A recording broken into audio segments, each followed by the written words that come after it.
Because he saw this, he saw the difference in times, and that's he was like, you know what? Mate, this was set well before I even started practicing. It's gonna be fine, lads. We're gonna enjoy it. We're gonna love it. It's gonna be good. No, it'll be Is fine. everyone here? Yep. Okay. We relax. Be good. Formation lap, people. Lap even. Formation lap, okay. Oh, I was like getting ready for. I was waiting for Reese to get going. Yeah. I was trying to see Oh! Are you crashing in the formation lap? Ryan, you're gonna. Yeah, I was about to say both of you. You're gonna be axed from it. What Oh happened now? no! You got axed because you crashed in formation. It's actually very helpful in the rain to feel what it's going to be. But I didn't fucking crash. If you even touch someone else, you'll get taken Yeah, out. you'll get So taken out. does that include if someone touches you? Correct. Yeah. Well, they're very strict. Yeah, I know. I was practicing my start. Yeah, taking him out. Oh shit! Well, Now the this is- tires are gonna get cold. Mark, Yeah. Thanks, Ryan. I'm Cheers. warning you. I brake very late. Late braking's fine. It's you when you Oh, start sorry, doing your I early braked very- braking. Sorry, early. I meant early. Yeah, that's the problem. Yes. Ryan, I break early as well. Mark, I have no ABS. Yeah, it'll be fine. I have to do cadence braking. It's not that easy. It'll be fine. Yeah. Back yourself. Easy. No. In the formation lap. I'm coming in for the prize. I can't believe we have to do the whole tire changing thing again. That was a disaster for me last time. Well, I'm pretty sure did close to that. Yeah. And problem is, also Ryan and Young who managed to touch each other on the formation lap. It's a long formation lap, eh? So you're just chilling there like cool, like when are you They're guys all getting waiting back? on the line. We're ready to go. This thing just turns off the racing line. in I was the about to say, last corner. I was about to cross you. Please straight to the wall. Whoa! I just suddenly see Reese like, Sorry. like, where the hell are you going? Well, Reese, you gotta get ahead of me here. Oaks, I'm Oaks, trying. Oaks, Oaks. No, if I stop, I'm gonna stop in someone else's pit. Oh no, come on.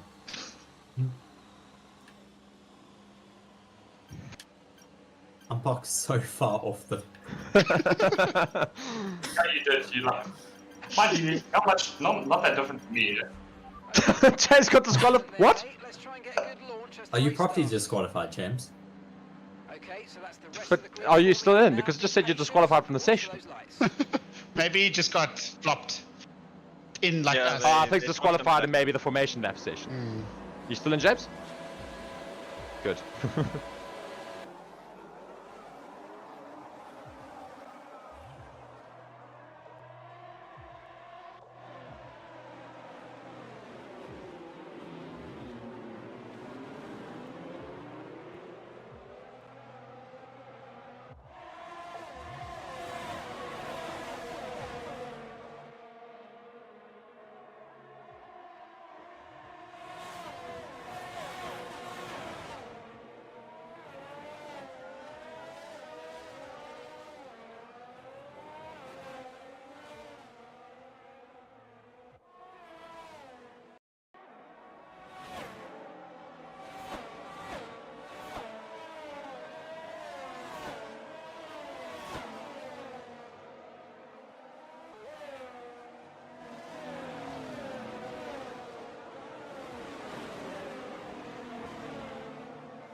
Good evening, everybody, and welcome to Forever Motorsports on Forever Sports. You're joined by me, Mark, and by Reese as well, who's alongside me here for the weekly F1 podcast. And today's title is the fact that Red Bull are breaking records. Indeed, they are breaking many, many records. After yesterday's win in Hungary for Max Verstappen, we see Red Bull get 12 consecutive wins in a row in F1, the first team ever to do so, taking away the record from Mercedes, of course. And yeah, it was a great day for them out yesterday. And of course, every Monday we have this show. And be sure to come and join us, ask us some questions, let us know your thoughts on the last week of F1 that we've had. And otherwise, yeah, we'll just go over general news in F1. And of course, we're going to be going over a little bit of the weekend that just occurred for us. Reese, how are we doing? Yes, I'm very well, thanks. And yourself, finally rested up after what was a very long weekend. I do hope, though, that you titled this video "It's Broken" because, of course, Red Bull have broken their records, but Lando Norris also managed to break their record-winning trophy yesterday on the podium. He managed to smack a champagne bottle, as we often see in his podium celebrations, and that knocked Max Verstappen's porcelain Hungarian Grand Prix winning trophy on the ground, and it smashed into pieces, and it's estimated that it's worth about 40,000 euros. Yeah, I know. So quite a costly expense. No, Yes. yeah, and for all that money you can supposedly replace it, it's not quite the sentimental value. It takes a while for this trophy to be made. So a bit of a Yes, about 4 to 6 months indeed for that trophy to be made by the artist. So quite a stuff up there from Norris. But let's just go very quickly, of course, to that recent news, which is the fact that Hungary Grand Prix was over the weekend. And yeah, so Max Verstappen passed Lewis Hamilton to deliver Red Bull their record 12th consecutive win. And Hamilton finished in 4th and was so close to actually taking Perez. If he just had an extra lap, I think he probably would have started to compete with him right there at the top, but not to be. So Hamilton only finished in 4th. We're currently also sitting on some really interesting stats. Max Verstappen is looking for his 44th win, and Lewis Hamilton has not won in 53 races. So some very interesting stats at the moment. Yeah, I mean, obviously with their race numbers. Yeah. So yeah, just going through an article here, just basing off of yesterday's Grand Prix. Verstappen got an excellent start from P2 on the grid to draw alongside the pole-sitting Hamilton and claim the lead going into turn 1. Lando Norris claimed another second place for McLaren, whilst Sergio Perez pulled off a number of aggressive overtakes in the other Red Bull to finish 3rd after starting in 9th. Perez had to hold off a charging Hamilton in the closing stages as the Mercedes finally came alive again on lower fuel, but the 7-time world champion had to settle for 4th on a difficult afternoon where he lost 3 positions on the opening lap. Oscar Piastri was 5th with his and Norris's results helping McLaren strengthen their grip on P5 in the Constructors' Championship after Alpine suffered another double DNF after Pierre Gasly and Esteban Ocon collided as a result of some first corner pinball on the opening lap. George Russell made an excellent recovery from 18th on the grid to finish 6th, promoted a position after Charles Leclerc dropped a place to 7th due to a 5-second time penalty for speeding in the pit lane. Carlos Sainz was unable to progress after a brilliant start, had lifted him from P11 to P6 and finished 8th in the second Ferrari ahead of the 2 Aston Martins as Fernando Alonso led home Lance Stroll. Daniel Ricciardo recovered from opening lap contact to finish 13th in his first race for AlphaTauri, 2 places ahead of his teammate Yuki Tsunoda. So lots of very interesting things happened over the weekend. And Reese, let's just go very quickly over the race. How was the race weekend, do you think? Yes, well, I thought it was a very interesting race weekend, of course, off the back of Silverstone, where we've heard that there's been some new tyre compounds that Pirelli have been bringing in, which don't necessarily suit the Red Bulls anymore. I mean, we see that in qualifying, that they have just fallen back a little bit, possibly due to this new tyre compound. Nonetheless, they were able to take the win yet again with their biggest ever gap to their competitors. I think it was close to 40 seconds in the end there, Mark. But once again, dominance out on track. Good day for the McLarens, of course, with Lando Norris finishing in P2, Oscar in P5. I was a bit disappointed to have seen Oscar fall off the podium yet again, but there was some stronger cars coming up through the midfield. So, I mean, we had Lewis Hamilton on a bit of a shocking start, unfortunately, and he fell back to P4. Yeah, but then once again, I don't think their car is as competitive as they're hoping. It's getting there. It's certainly showing its pace in qualifying, but still lacking a little bit of race pace. There were quite a few winners and losers though from the race, Mark. Yeah, I mean, one of the main losers I'm going to go straight to is that of Zhou Guanyu, who Yes, had I was going to say major loser, unfortunately. Yeah, as I say, he had a brilliant qualifying session on Saturday where he came and put himself all the way up into fifth. I mean, both Alfa Romeos making Q3 was great for that team. They're hoping they'll going to get some points this weekend, but not to be. Zhou stalled on the start, and his entire day just went from hero to zero as quickly as possible, and he finished the race all the way down in 16th position after being lapped as well by those leaders. So a terrible day for him. And in an interview, he said the elation from yesterday's result, this of course being Saturday, turned on its head, and there is no denying that today, being yesterday, has been very disappointing. We are yet to gather all the information about exactly what went on at the start. I went on full throttle, then all of a sudden something went wrong, and I had to do the entire procedure again just in order to do a proper start. So a terrible start for Zhou Guanyu there. And not only that, once he did manage to get the car going, he had to go and he didn't keep it clean. yeah, he had to keep it clean, which he did not do. He went straight into the back of Daniel Ricciardo, who went into Esteban Ocon, who went into Gasly, and resulted in Alpine's removal from the race. So he really did have quite an eventful first lap. I mean, it's in races like this where I start to agree with people calling for people who cause a crash, for that team to have to pay for all of the costs that come in due to that. Because, I mean, in a cost cap era, this will cost a fortune for Alpine to go all the way to Hungary, race both their cars, and not even get more than 3 laps into a race. It's, just mind-blowing, really. Yeah, indeed. And we move on, though, to another winner of the weekend, that being Sergio Perez in that Red Bull. He managed to start in 9th and finished 3rd, had some great overtakes there. He almost came under pressure from Hamilton at the end there, but seemingly did well. And it just unfortunately frustrates you because you think, what would have happened if he had started where he should have been, near around the top 3 cars, of course, on the grid. So if he had managed to start there, he might have tried to challenge Verstappen for that race win, but not to be. Started in 9th, but at least got himself onto the podium. Perez had this to say. He said, the track was unbelievably dirty offline, so in the last laps I had some pickup going through the back markers, which meant I lost a few seconds. I recovered towards the end, but it was just too late. That, of course, him trying to get to that 2nd position ahead of Norris before then coming under pressure from Hamilton behind him. Yes, it was a bit of a difficult day out there for Sergio Perez, but nonetheless still showing that he does have that pace in that sister Red Bull car, something we've been waiting to see for quite some time. He's been off the pace in qualifying, still was off the pace in qualifying this weekend, but is still showing some good race pace at least. Yeah, and now we move to a loser of the weekend, and that major loser again is Alpine. And we've gone over what happened to Alpine, but that's 2 races in a row now that they have DNF'd both cars. I mean, it's unbelievable. Yes, it certainly is unbelievable. I mean, we don't expect to see both cars in the team getting out in pretty much the first corner.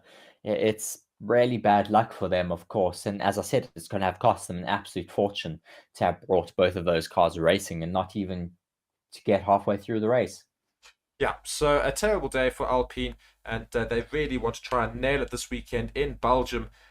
Because before the break, they really want to try and finish a race, I think, at this point. Lando Norris was a winner, of course. He came 2nd, I suppose. But a great race day for him. You know, he was never really going to compete with Max Verstappen in that Red Bull, but managed to beat the entire rest of the grid, including his teammate, who did come out ahead of a little bit in that pit stop right near the beginning of the race, resulting in him overtaking his teammate, and Oscar Piastri fell as a result as well. But Norris himself managed to win. Managed to be a winner of the day, coming 2nd for McLaren. A great race for him, though he did break Max Verstappen's trophy. But I mean, a great race for him. Yes. Yes, it was a great race for him, despite the fact that he did break a €40,000 trophy. I think he's going to be quite happy with his performance. 2 podiums in a row. I think now that he has tasted the champagne yet again, he kind of knows that it's possible with this car. They downplayed their possible performance for this weekend. I was saying from the beginning that they did have the pace to do well here. I think they're going to be quite rapid out in Spa. And a team that was dubbed to have, a team that was dubbed to have had sorry, you threw me off there. It's just a team that was dubbed to have had a bit of pace this weekend, but turned not to be and was a loser of the weekend, was Aston Martin. Alonso had this to say about his weekend and with Aston Martin. He said, "We were not quick enough to challenge anyone in front. We didn't have any threats from behind. So 3 points, 9th and 10th was the maximum today."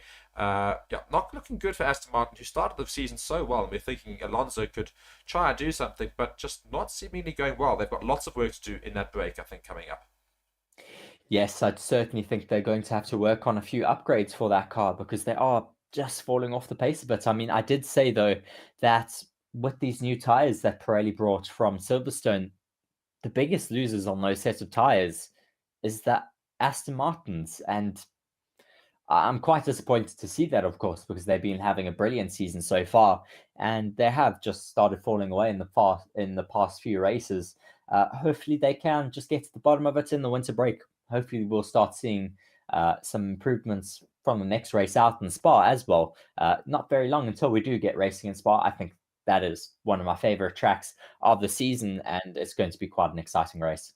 Yeah, Spa is coming up this weekend. You can catch it here on Forever Motorsports with me and Reese. We'll be doing it yet again. We had a great weekend this last weekend out in Hungary. Let's hopefully have a great weekend coming up as well in Belgium. So, we move on to some other news, and that's still with Red Bull and the fact that, there's been some revelations and some understandings released in the last week with regards to cost caps being breached in the 2022 season. And there's 3 major teams that are going to be announced before the break. So that's going to be sometime during this week that they're going to be announcing what's going to happen there. And that's to do with breaking the budget cap for 2022. Though Christian Horner says the team was several million below the F1 cost cap in 2022. So it's all up in the air because the 3 rumored teams to have breached that cost cap were Red Bull, Aston Martin, and I do believe the third one was McLaren? McLaren or Mercedes, Yeah. there's a few, unknowns still at this point. They are saying we might find out before the summer break or during the summer break. I certainly hope we find out sooner than that. Already Christian Horner, though, going on the defensive, saying his team was multiple million under that cost cap. I'm sure he'll be hoping so because they don't want to get another penalty like they have had this year. Indeed, and he went and on an interview and was talking about all of the budget caps for 2022. Of course, the cap for 2022 was $140 million. And of course, the cap is going a little bit down each year. But he said this. He said last year, Max Verstappen damaged one front wing, and Checo had a crash in Montreal. And again, we had a very limited amount of development on the car. So we were several million below the cap last year, and because accident damage and development, they're huge costs, and they had very few of them, of course. He said, obviously this year the biggest handicap we have is the lack of wind tunnel time. It's significantly less runs in a week than any of our competitors, so we have to be very disciplined on where we focus our development. And then also asked about his thoughts, who people think Red Bull haven't been punished enough this year after breaching the cost cap in 2021. Horner answered this: believe me, the lack of wind tunnel time we have compared to our competitors is a massive compromise. If wind tunnels don't count, why don't we get rid of them? He says, it's easy to throw shade when you're not performing. It's one of the things that in F1 that will always continue to happen. I'm just incredibly proud of the job that our team is doing with the constraints and handicap we have to be performing at the level we have this year. So, Christian Horner, very defensive, saying it's absolutely not Red Bull and saying we have no issues here. So, trying to, I think, kill the story before it starts, but still up in the air. They still reckon Red Bull might have been one of those teams. Yes, I mean, they'll certainly be, as they were last year, quick to try and squash those rumors. Hopefully, for them at least, it isn't them that has breached those cost cap. The FIA also being quite quick to try and squash those rumors before they make an official press release. They did the same, though, last year, so there's no hiding it, really, when there's smoke. There's normally fire in Formula One, so we do expect to at least see 2 to 3 teams breaching that cost cap. Hopefully, we will hear quite soon from the FIA. Yeah, and Wolf has also been speaking to the media with regards to the cost cap, and he says we need to stop any breach of the cost cap. and Toto Wolff, in an interview, said this: "They came back with tons of questions to lots of teams, and that shows how robust the process is, which is good." This is, of course, talking about communicating with teams about their submissions. He said, "Strong auditors are beneficial for F1. We need to stop any kind of unintentional or intentional breach of the cost cap. It's like technical and sporting regulations. The big teams have thousands of people and various projects, commercial and non-commercial. For us, it's a bit easier because we have everything in one entity. The employees are all in one place, and you can see where they have been attributed. It becomes more complex when you have more variety of subsidiaries. I've never been shy of saying that, saying with the 2026 regulations, we should get rid of that overall, with regards to budget caps and otherwise. In the real world, it's quite a challenge because we are making revenue and money with our engineering projects. That means we cannot assign a person who is working in F1, not even for a minute, into non-F1. But I think it's the right thing to do for the sport to say this is F1 and this is not F1 with regards to separating the different stuff. And the moment someone spends 10 seconds on an F1 project, you should be fully in F1. That's the way we need to go.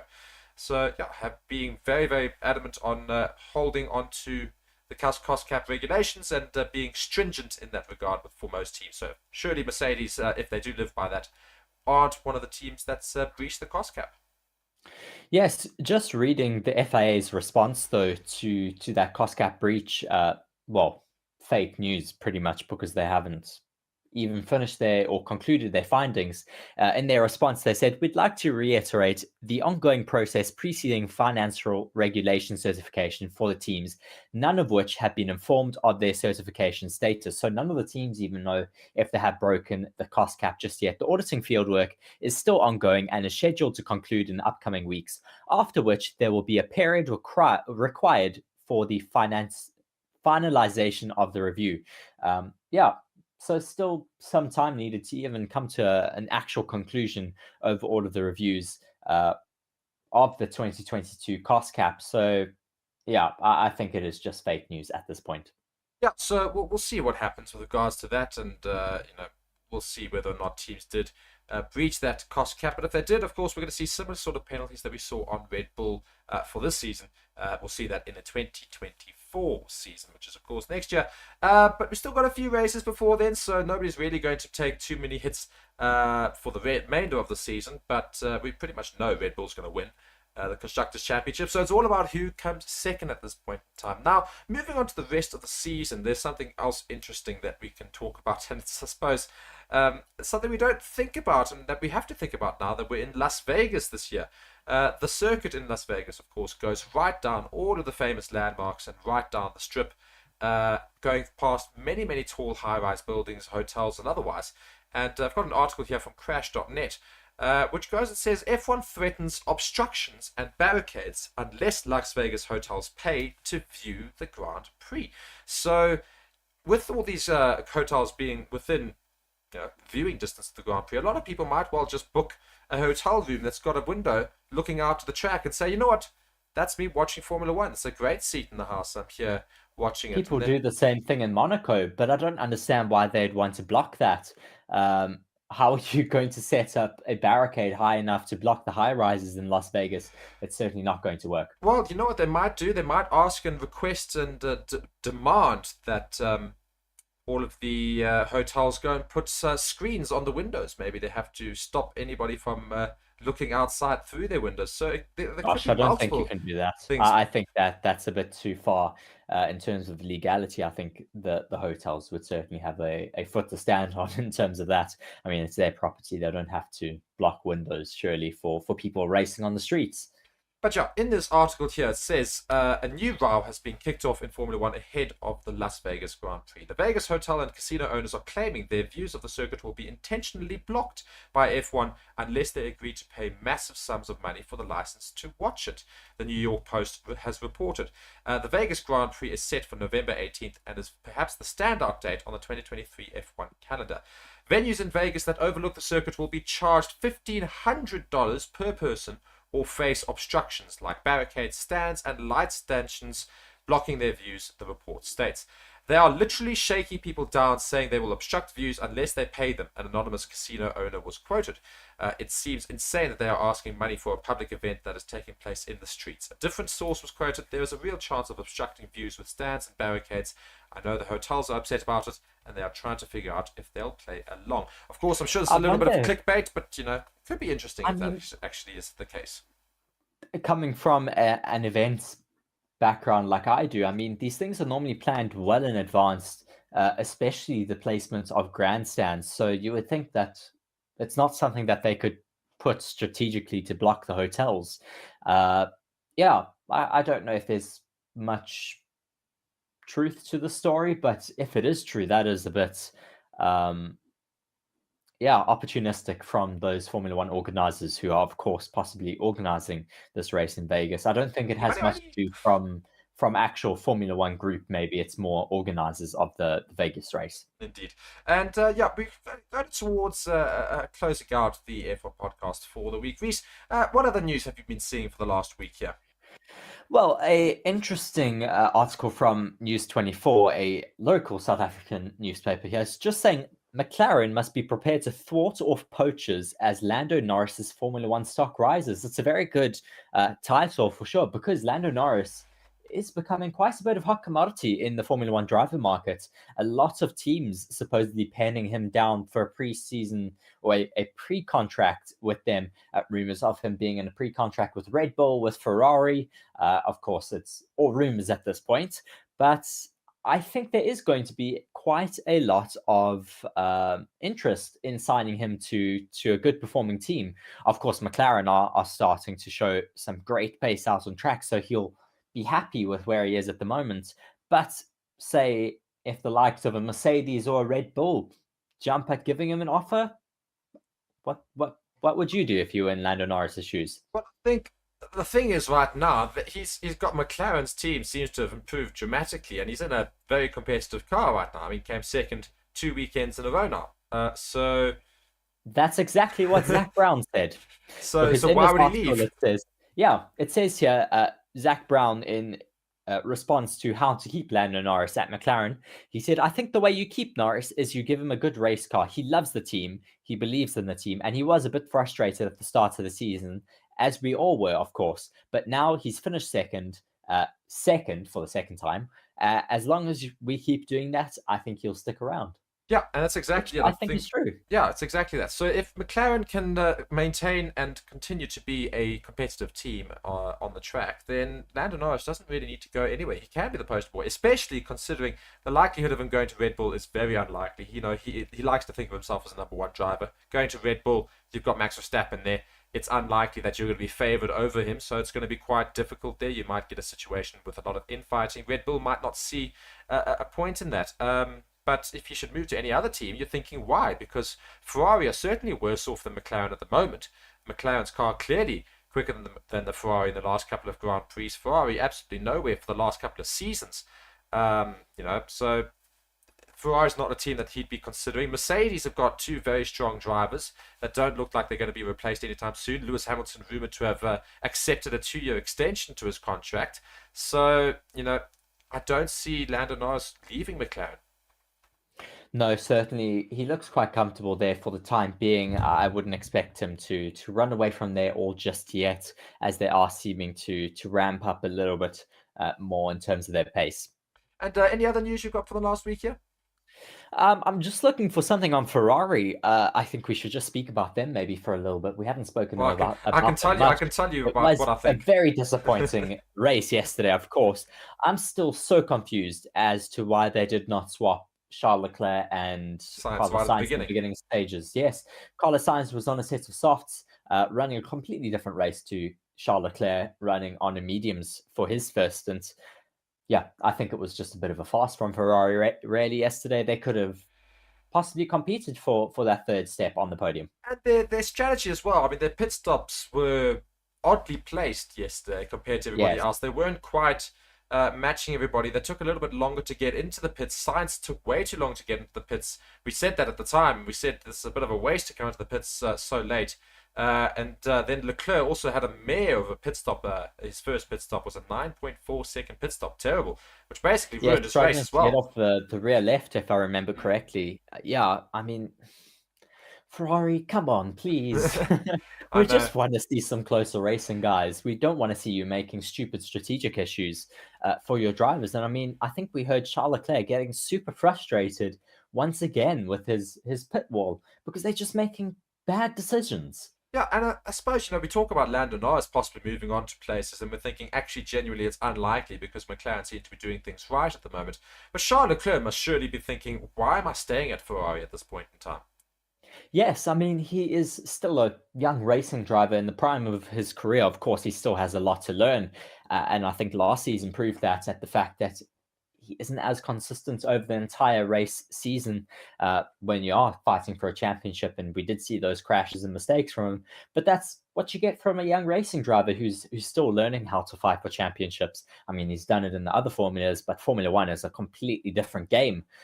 We want to see him getting more opportunities to fight for a championship, though, not getting sent to the therapist by Ferrari. Yeah, literally.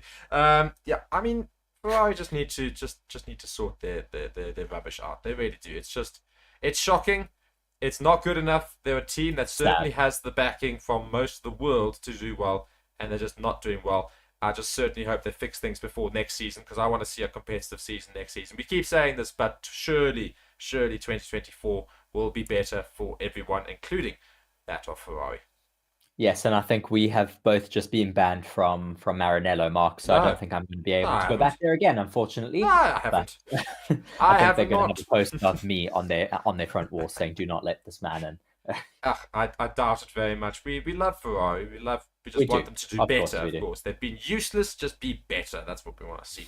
But guys, thank you so much for tuning into the F1 podcast for this week. You've been joined by me and Reese, of course. Be sure to subscribe to the channel, like the future videos, and turn on notifications so you can see all future uploads on the channel. You've been watching Forever Motorsports. Red Bull, of course, breaking that record, 12 wins in a row now. Can they do it in Spa, in Belgium? Join us on Thursday as we preview it, of course. And guys, have a great week further. We'll bring you news as we see it otherwise. But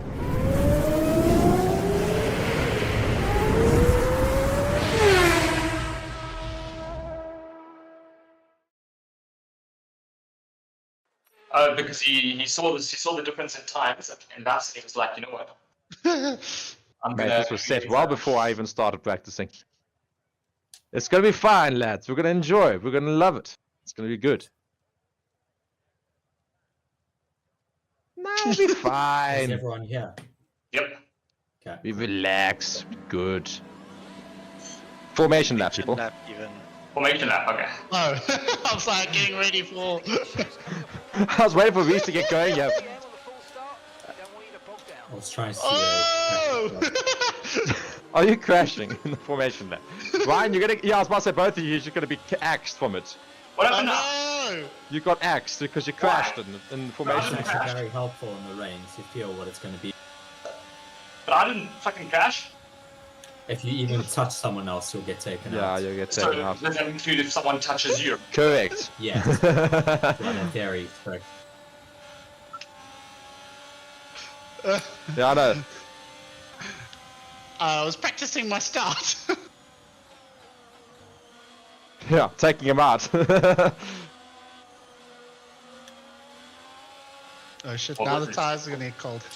Mark, Yeah. Thanks, Ryan. I'm Cheers. warning you. I brake very late. Late braking's fine. It's you when you Oh, start sorry, doing your I early braked very- braking. Sorry, early. I meant early. Yeah, that's the problem. Yes. Ryan, I'll break early as well. Mark, I have no ABS. Yeah, it'll be fine. I have to do cadence braking. It's not that easy. It'll be fine. Yeah, Back yourself. easy.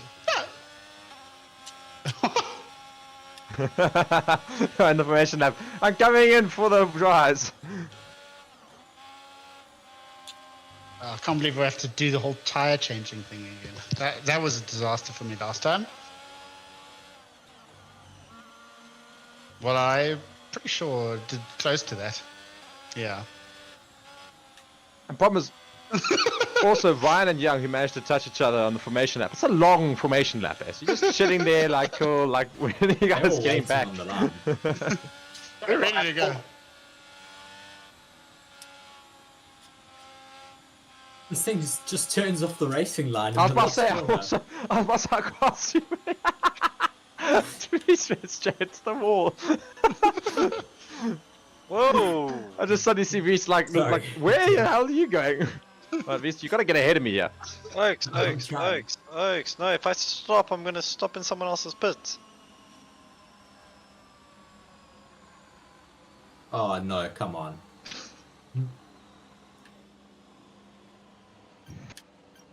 I'm parked so far off the. Yeah, you did. You like. Mind you, not that different from me. Chase got disqualified. What? Are you properly disqualified, James? But are you still in? Because it just said you're disqualified from the session. Maybe he just got flopped in like Yeah, us. Oh, I They think swapped disqualified them in maybe the formation lap session. You still in, James? Good.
Hello, everybody, and welcome to Forever Motorsports on Forever Sports. You're joined by me, Mark, and of course, Reese, who is to my left.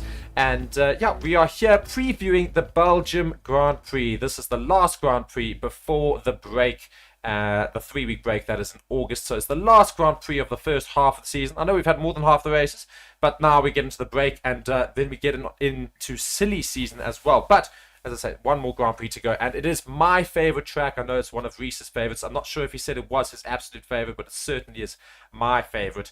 That is Spa in Belgium here, and you know, of course, very, very, very famous turn there in the corner, Rouge.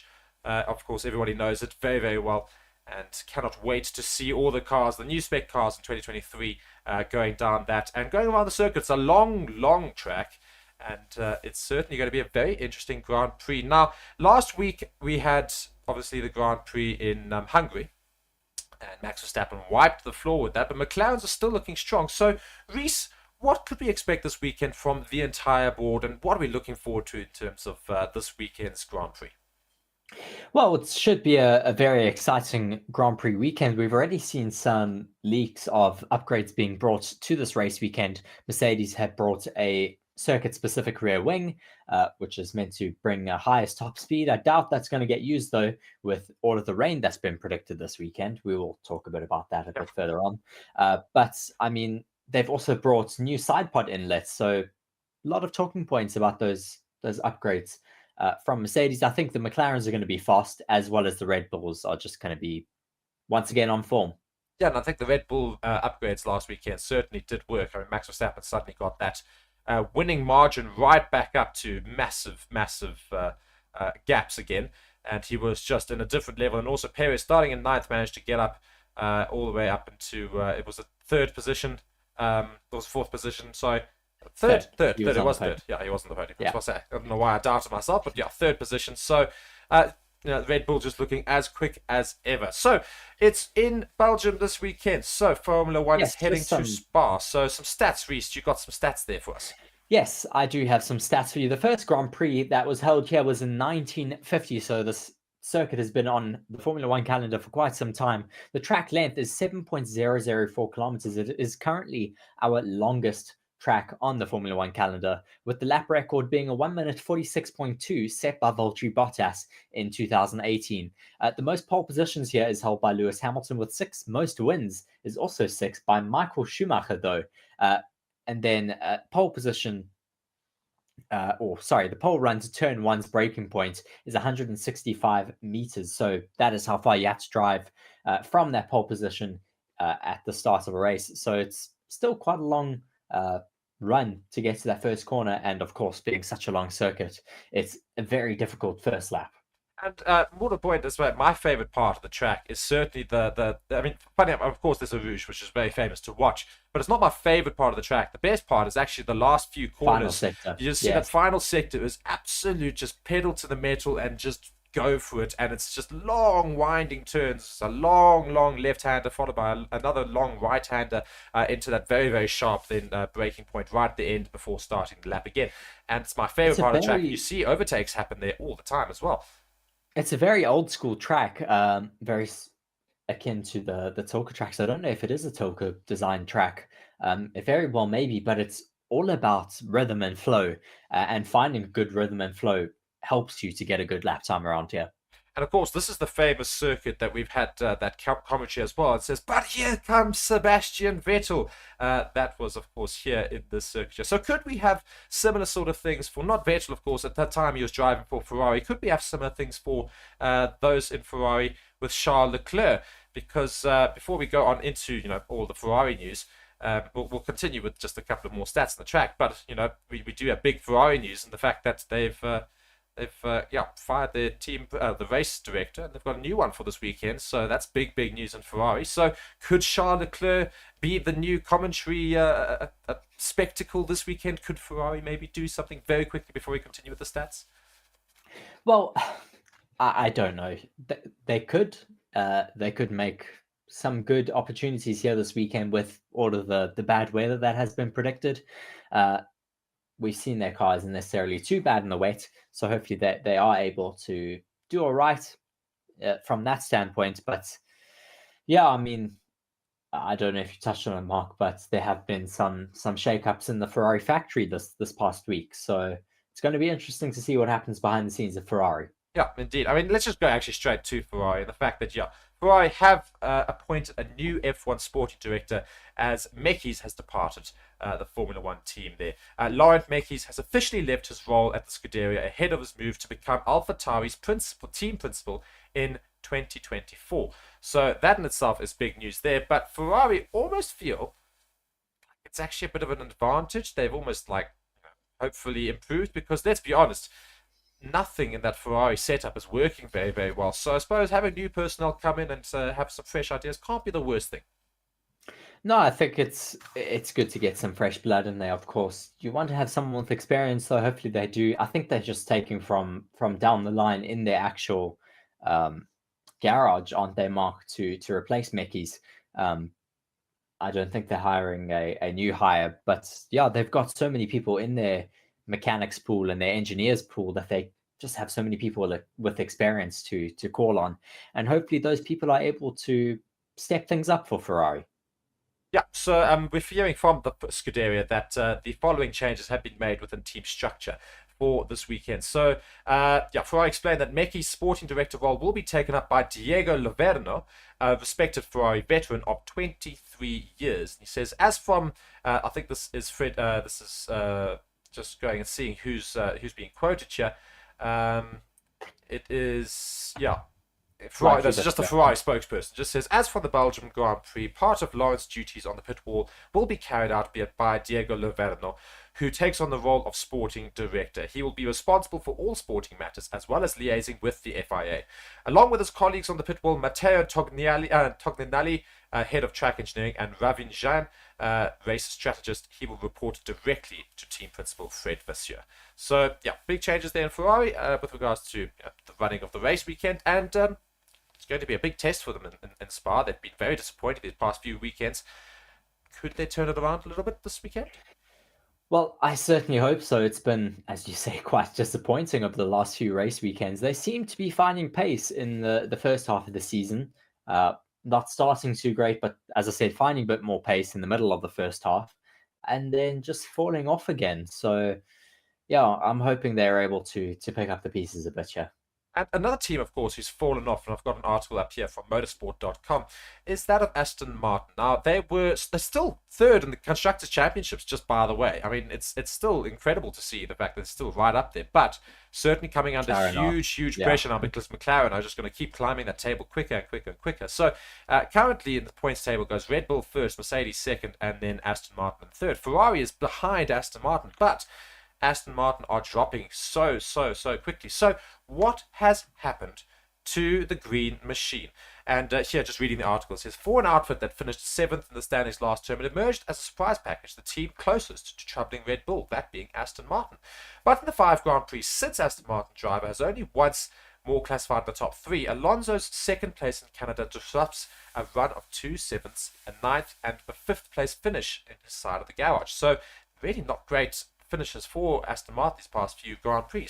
And having led Mercedes in the points up until Spain, the Silverstone-based squad had fallen 39 points behind the Silver Arrows to third, albeit a lack of pace plus questionable strategy and pit stop execution from Ferrari has relieved the pressure from behind them. Nonetheless, compared to last season, Aston is exceeding expectations, but compared to the first half of the season, really struggling now. So, the Hungarian Grand Prix last weekend was anticipated both externally and internally to have arrested any results decline. A low-speed circuit nature was expected to have suited the AMR 23's strong downforce and mechanical grip, whilst mitigating its straight-line deficiencies. However, Alonso led Lance Stroll for a muted 9th and 10th finish.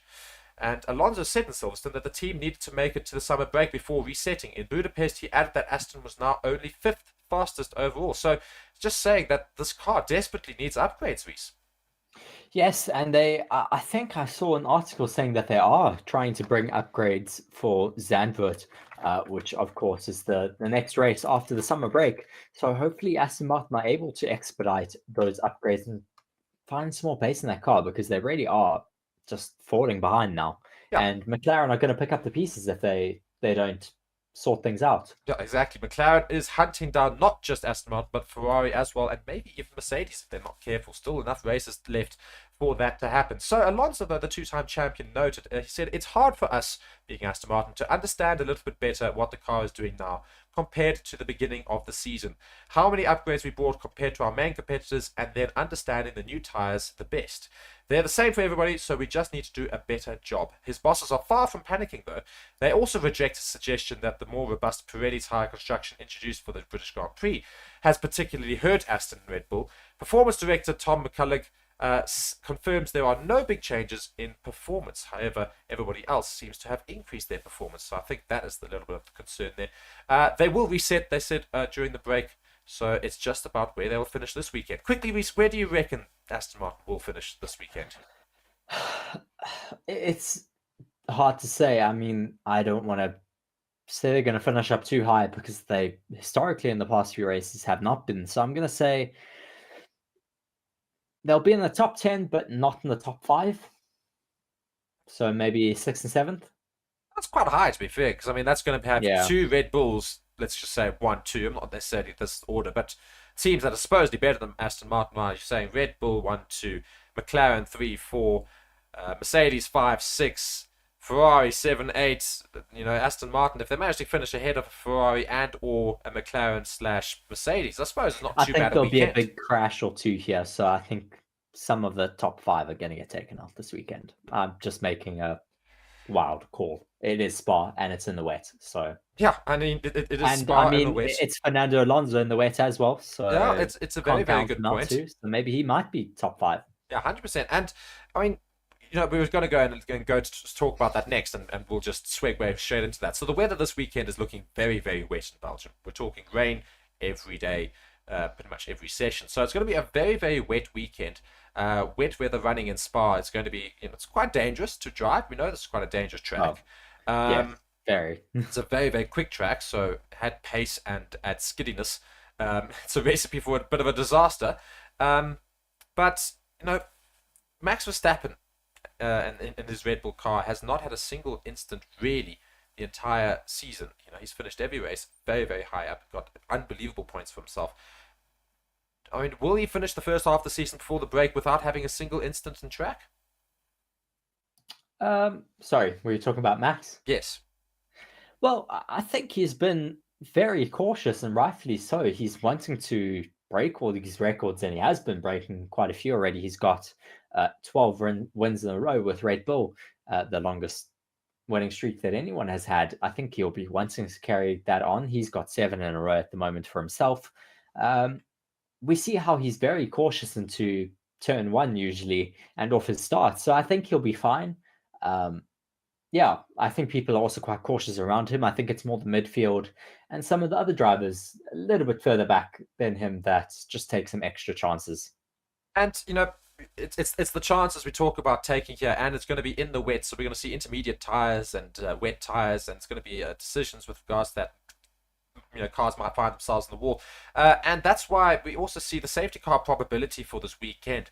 It normally sits at 63% anyway, which is really, really high. Which, you know, it's very, very likely you have a safety car here in Spa. Now, with added weather, that's going to be even higher. And if those safety cars should happen right near the end of the race, that really does put a little bit of pressure on Max Verstappen and that Red Bull in terms of just trying to make sure he goes out and wins yet another Grand Prix. Because, of course, Red Bull have won every single Grand Prix this season. I'm glad you spoke about the safety car, Mark, because I have stats on that for you. Go for it. So the safety car probability around the circuit, what do you think it is? That's what I We've just said. had It's quite a few crashes. 63%. Oh, okay. Sorry, I didn't Yes. know you had it in front of you. Well, virtual safety car probability here is 25%. So, I mean, even if we don't have a full safety car, there's still quite a high percent chance of having a virtual safety car, especially in the rain. If there's any debris that needs to be picked up, it's going to be quite difficult to recover that. So you're going to need a virtual safety car or even sometimes a full safety car. Yeah, and Max Verstappen has only ever got poled here once, and that was in 2021. So Carlos Sainz in the Ferrari in 2022, he got pole last year. So it sort of leans towards maybe Ferrari, maybe Carlos Sainz suits this track, but again, it's in the wet. It's going to be very, very difficult to actually understand who's going to finish where. Max Verstappen though has gone on to win. I know it does. I know it does suit 3 drivers down the grid. That's Max Verstappen, Lewis Hamilton, and Fernando Alonso. They are all great wet weather drivers. I would say, of course, Vettel if he was still in Formula One, but of course he's retired. But I think we'll be seeing some. Maybe Oscar Piastri might be very good in the wet. He's shown that he is a great qualifier. Maybe he's just able to pull out something different in the wet as well. And on the note of Oscar Piastri, I mean, he's been performing very, very well these last couple of races. Of course, very disappointed not to make a podium for a second time in a row in terms of the car performing, and Lando Norris getting second twice in a row. Him not able to do so. Do you think he can finally break that drought this weekend? Maybe he will get onto the podium for the first time in his F1 career. I mean, how impressive has he been these last few weeks? He's really impressed me the last few weeks. He's been given a race, well, a possible race winning car, and he's just driven it as high as it can go up the grid. I mean, he's been able to challenge Lando Norris in qualifying as well as during the race. So he's really, really been driving very well and certainly impressed me quite a lot. I think he certainly deserves a podium, but whether that's going to happen is, well, yet to be seen. We'll have to wait till qualifying and the race on Sunday. Yeah, so this weekend, strategy and the setup and weather, of course, are the big, big, big factors that affect how you do in Spa for all the teams. So, as touched on, Spa is the longest lap on the F1 calendar, with 19 wide-ranging corners making up the layout. Whilst this means there's generally more time to react to an incident and make a pit stop call, if for whatever reason a team misses the chance to box, there's a long, long wait to correct it. Now, unfortunately, we've seen that with a particular presenter on the show, Reese, when we did our... We always do a racing stream before every weekend we go and race the track, and Reese came into the pits to change off of his intermediate tyres as the weather was drying and went on to intermediate tyres again. And the problem is that, you know, just relating straight to that, it's a very long track for you to make a mistake. You cannot afford to have a strategy mistake like that, you know, where, you know, if a team should decide to miss the boxing opportunity, it's like 1 minute and 45 seconds at minimum that you're going to wait until you get round. That's a qualifying lap. Exactly. A race lap is sometimes over 2 minutes. Yeah. Especially in the wet, it's more 2 minutes 10, 2 minutes 20. So it's a very, very long lap. If you're running on a set of wet tires in the dry, you're really going to struggle if you get that pit strategy wrong. Yeah, so tire degradation and managing the car and making the right decisions in terms of strategy and when to go in is so crucial, because, as you say, you cannot afford to wait because it's such a long track and it takes such a long time to get around. If you miss the opportunity to do so, you lose out on almost 2 minutes worth of time that you could have been quicker. So if somebody else gets there ahead of you, it's going to be significantly advantageous to that team. So absolutely crucial that they do make the decisions right. So as you say, the lap record is 146.2. So that's we're looking easily, as you say, towards those 2 minute times. So the compounds for this weekend, though, is interesting. For the first time, we don't have the C3, C4, and C5 tires. We have the C2, C3, and C4 tires. So the slightly harder compound tires out of the 5 for the year. So it's the first change in a while. So do you think that's going to have any effect as well? Well, I don't think we're going to run them, to be honest. True. We do have a lot of wet weather. Rain, so, yeah, I mean, something we've also, I think, maybe forgotten to talk about. It's a sprint race weekend. It's not just a normal race weekend. It's going to be quite interesting to see what happens in the sprint. We could see maybe some outliers that could possibly predict what happens on Sunday as well, just giving us a bit of a taste for some drivers in the rain in Spa, which is a very difficult track to drive in the wet. But if you're going to have a good race weekend in the wet, it's going to be around here. Yeah, and maybe Alpine can actually finish a race. I don't know. So will it be 3 weekends in a row or not? Yeah, I must say they're looking for 3 and 3.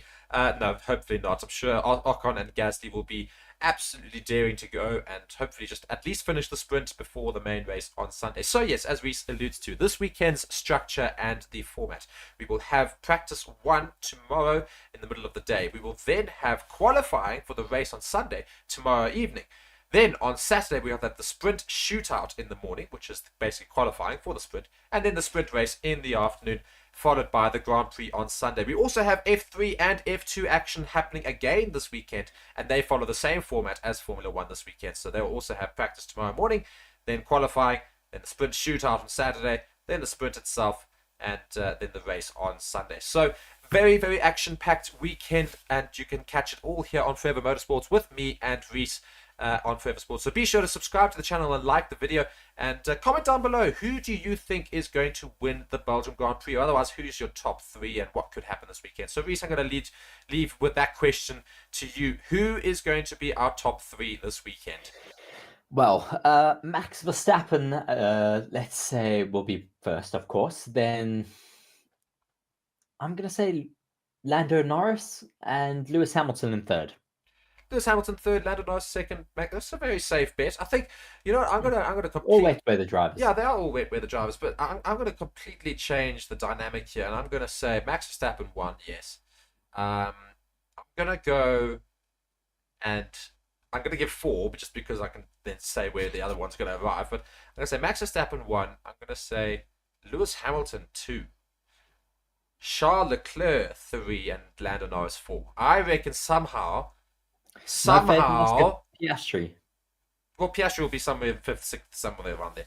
But I really want him to get onto the podium, but I know. I don't know what he's like in the wet, so we might see this weekend. I just think that surely Charles Leclerc has to get something go right for him in the first half of the season, just before the break. Surely something has to go right for Ferrari. I'm hoping this weekend it will be that time. So that's what I'm going to say. I'm going to say Charles Leclerc makes a podium this weekend somehow. So that's my prediction. Bold. You've got a lot of Ferrari fans excited, but we'll wait and see whether that excitement is short-lived or whether it's rightful. Yeah, but I think it's going to be an interesting race weekend. Who do you think is going to be the first retiree from this race weekend, either in the sprint race or in the feature race on Sunday? Funny enough, I'm actually going to go with Yuki Tsunoda. I'm going to say Yuki Tsunoda is going to crash out because he tends to be a bit reckless, especially in not just the Grand Prix. At least in the Grand Prix, there's a bit of a gap.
Hello and welcome to Forever Motorsports on Forever Sports. Today we are joining you from the Belgium Grand Prix.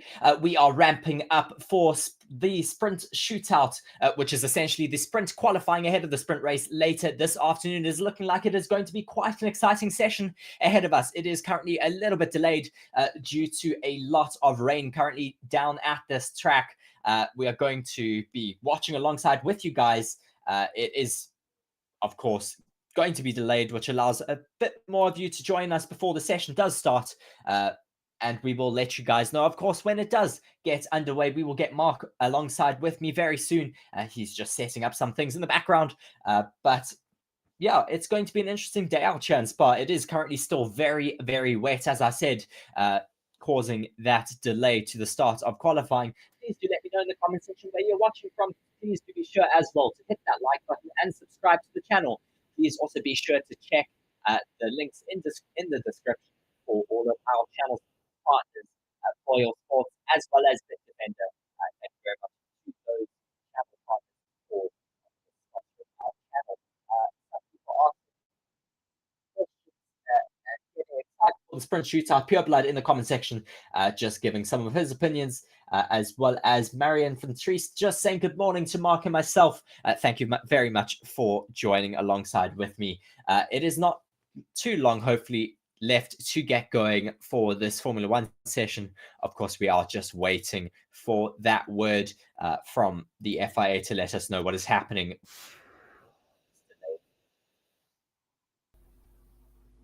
It is. I think I've just joined. Sorry, I just want to Mark, I can come in you. here. Sorry, there we go. I am here. But carry on. I'm just going to keep setting up. But hello, everybody. Yes, I'm also just setting up a few things on my side just before the session does get underway. But yeah, it's going to be very exciting here. As I said, please do let us know where you are watching from and who you are supporting for this session today. Please do be sure to vote in the poll that we have running as well. Just looking at some views over this track, it is looking quite damp out there. Just some stats about this track for you as well. We are at the 13th round of the Formula One World Championship 2023 for the shootout sprint here in Belgium, Spa-Francorchamps. Obviously, we are here in Belgium. Quite a exciting round here in Formula One. It's a lot of people's favorite track, and it is quite a difficult track here as well. Mark, at the moment you are on the wrong side. You have my name under you, but I've fixed it up. Okay, cool. Just making sure. The track distance here in Spa is 7.004 kilometers, 4.3 miles. Full throttle is 67.7% around this track, with the current track lap record being a 141.259 set by Lewis Hamilton in 2020. We have 3 sectors around this track, of course. The first sector containing those first 2 DRS zones, the second and third sectors being quite a lot more technical. The top speed around the circuit is 350.8 kilometers an hour, 217.9 miles an hour, with 19 turns and an elevation of 102.1 meters. Mark, just give me your predictions for the sprint shootout that we are. Sorry, just still trying to set up here, but very quickly, I'm going to say Max Verstappen, Leclerc, Hamilton in that order. Yo, Max Verstappen is highly likely. Charles Leclerc also highly likely to get up into that top 2. Lewis Hamilton a little less unlikely to get so high up. Just waiting to see what's happening. The current temperature around the circuit is 15 degrees Celsius. Track temperature is 18 degrees Celsius. That is very low. Humidity is 95 degrees, and it is currently raining with a 3.6 kilometer southeasterly wind. So not too bad for the wind, but hopefully this rain does just get moved out. It's looking maybe a little bit lighter than it was earlier. We'll just have to wait and see what how it evolves throughout this session. 210 of you joining us at the moment. Please do be sure to hit that like button. It really does help us get recommended higher in the search bar and just allows more people to jump onto our stream. So please do be sure to hit that like button. It really does mean a lot to us. And also be sure to subscribe and join our members club if you want to see more Formula One content from us. Just looking at a little bit more circuit information. the downforce here around the circuit is extremely low because of these really high-speed corners and high-speed straights. The tire wear, though, around the circuit is quite high. We expect that, though, because it is such a long circuit. Full throttle around the circuit is 68%, as I said earlier, with 19 turns. Just waiting still for the FIA to give us that time for when this session will be resumed, seeing a lot of standing water and a lot of rivers pretty much running down certain parts of the track. Looking at turn 11 at the moment, a very large deluge of water just flowing down that turn. Just watching a few of the pundits at the moment, it does look down the start-finish straight like it has stopped raining, which is very good news. Hopefully that means we should get underway quite shortly, as we are meant to have started now, but we are just waiting for the FIA to resume this session. Just waiting for that. We do see a little bit of a gap in the clouds, though. It is starting to thin out a little bit, Mark, which is, I'm sure you'll be happy to hear as you're setting things up there. Yes. Just waiting to see what is going to happen here. Yeah, I mean, it could be a very... Sorry, it could be a very interesting session here because, of course, Max Verstappen topped yesterday, but Leclerc was very close to his time. Maybe Leclerc can get ahead of him now in the sprint shootout. Just listening to Will Buxton saying it's very similar to the start of yesterday's qualifying. So it's going to be possibly a bit of a session for Charles Leclerc and those other drivers to learn from yesterday and maybe find some more pace. Hopefully Daniel Ricciardo will be able to get out of Q1 here today. As we see just a few droplets on the camera, not too bad compared to earlier, as I did say. With a few people just saying here, Silent Bob saying best regards from Germany. Auf Wiedersehen, Bob. Dankeschön. Du hier sind. Yeah, thank you very much for your work. You here say, you say there, yeah, thank you very much for joining us. 300 of you now watching alongside with us. Please do be sure to hit that like button. We only have 38 of you currently who have hit that like button. Please do be sure to hit it. It does help us quite a lot with getting recommended in the search bar.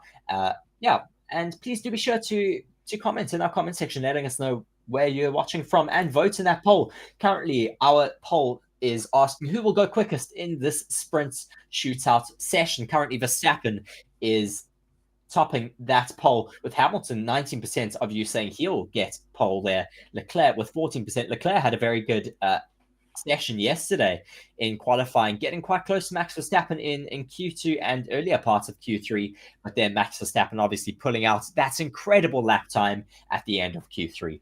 Yeah, and I'm finished setting up. Sorry, I just wanted to say I'm finished setting up here. So you're saying TC delayed start of the race, yeah. Yes, just confirming what I've been saying throughout the session, that we are just waiting for the FIA and Formula One to let us know when this shootout will get underway. Andrew Crozier also just reiterating those words.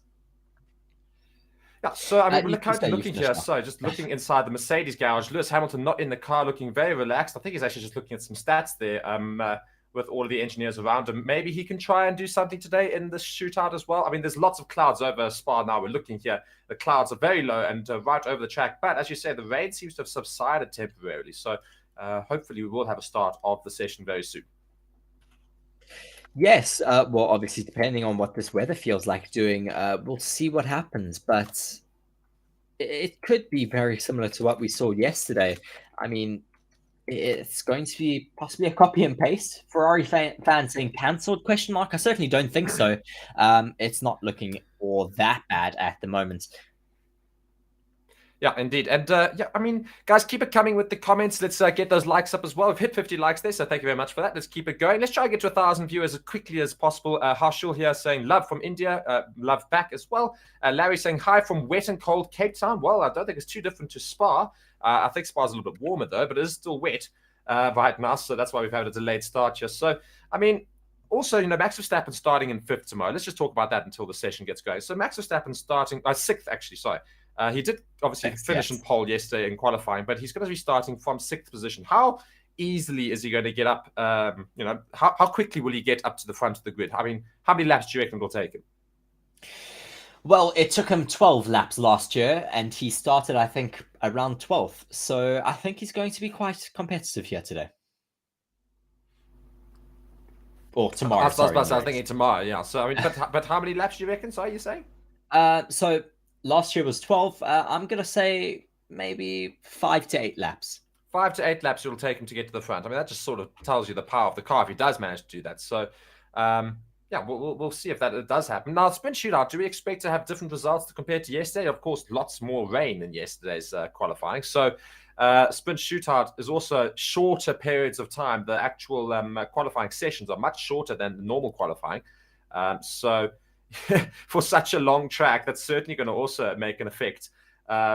Maybe have in the final session, you might have 1 to maybe 2 laps maximum to get out there. And we see that we've got trucks out on the track just trying to get rid of most of the standing water on the track. So they're just trying to dry it up, which is also very interesting to see.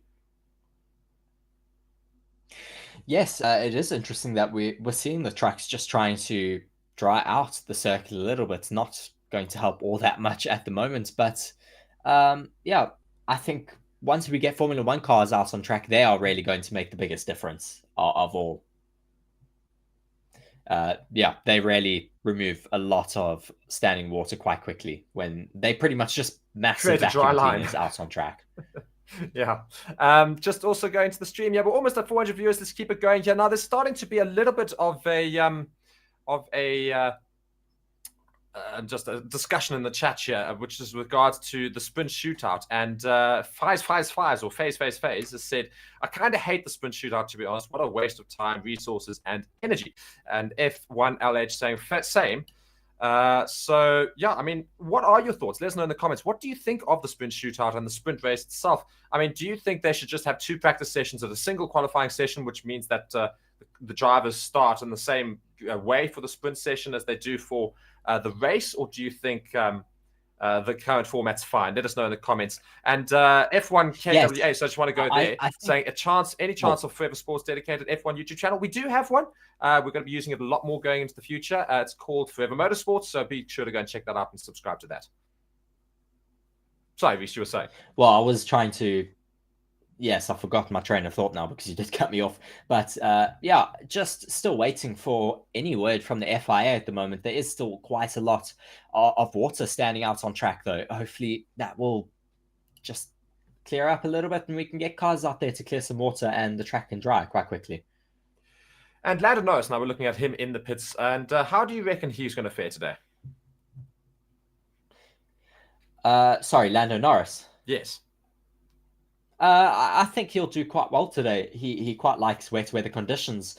So I think he should be able to get his car quite high up. High up? So how high up is that? 3rd, 2nd, 1st? Does he somehow out of nowhere bring that McLaren right into the contention for the sprint? I think he could get up to maybe 3rd. I think 2nd and 1st is still a bit difficult to compete for, but we'll see what he's able to do. I mean, I've been surprised by Lando in the past, of course. I hope I'll be surprised again today.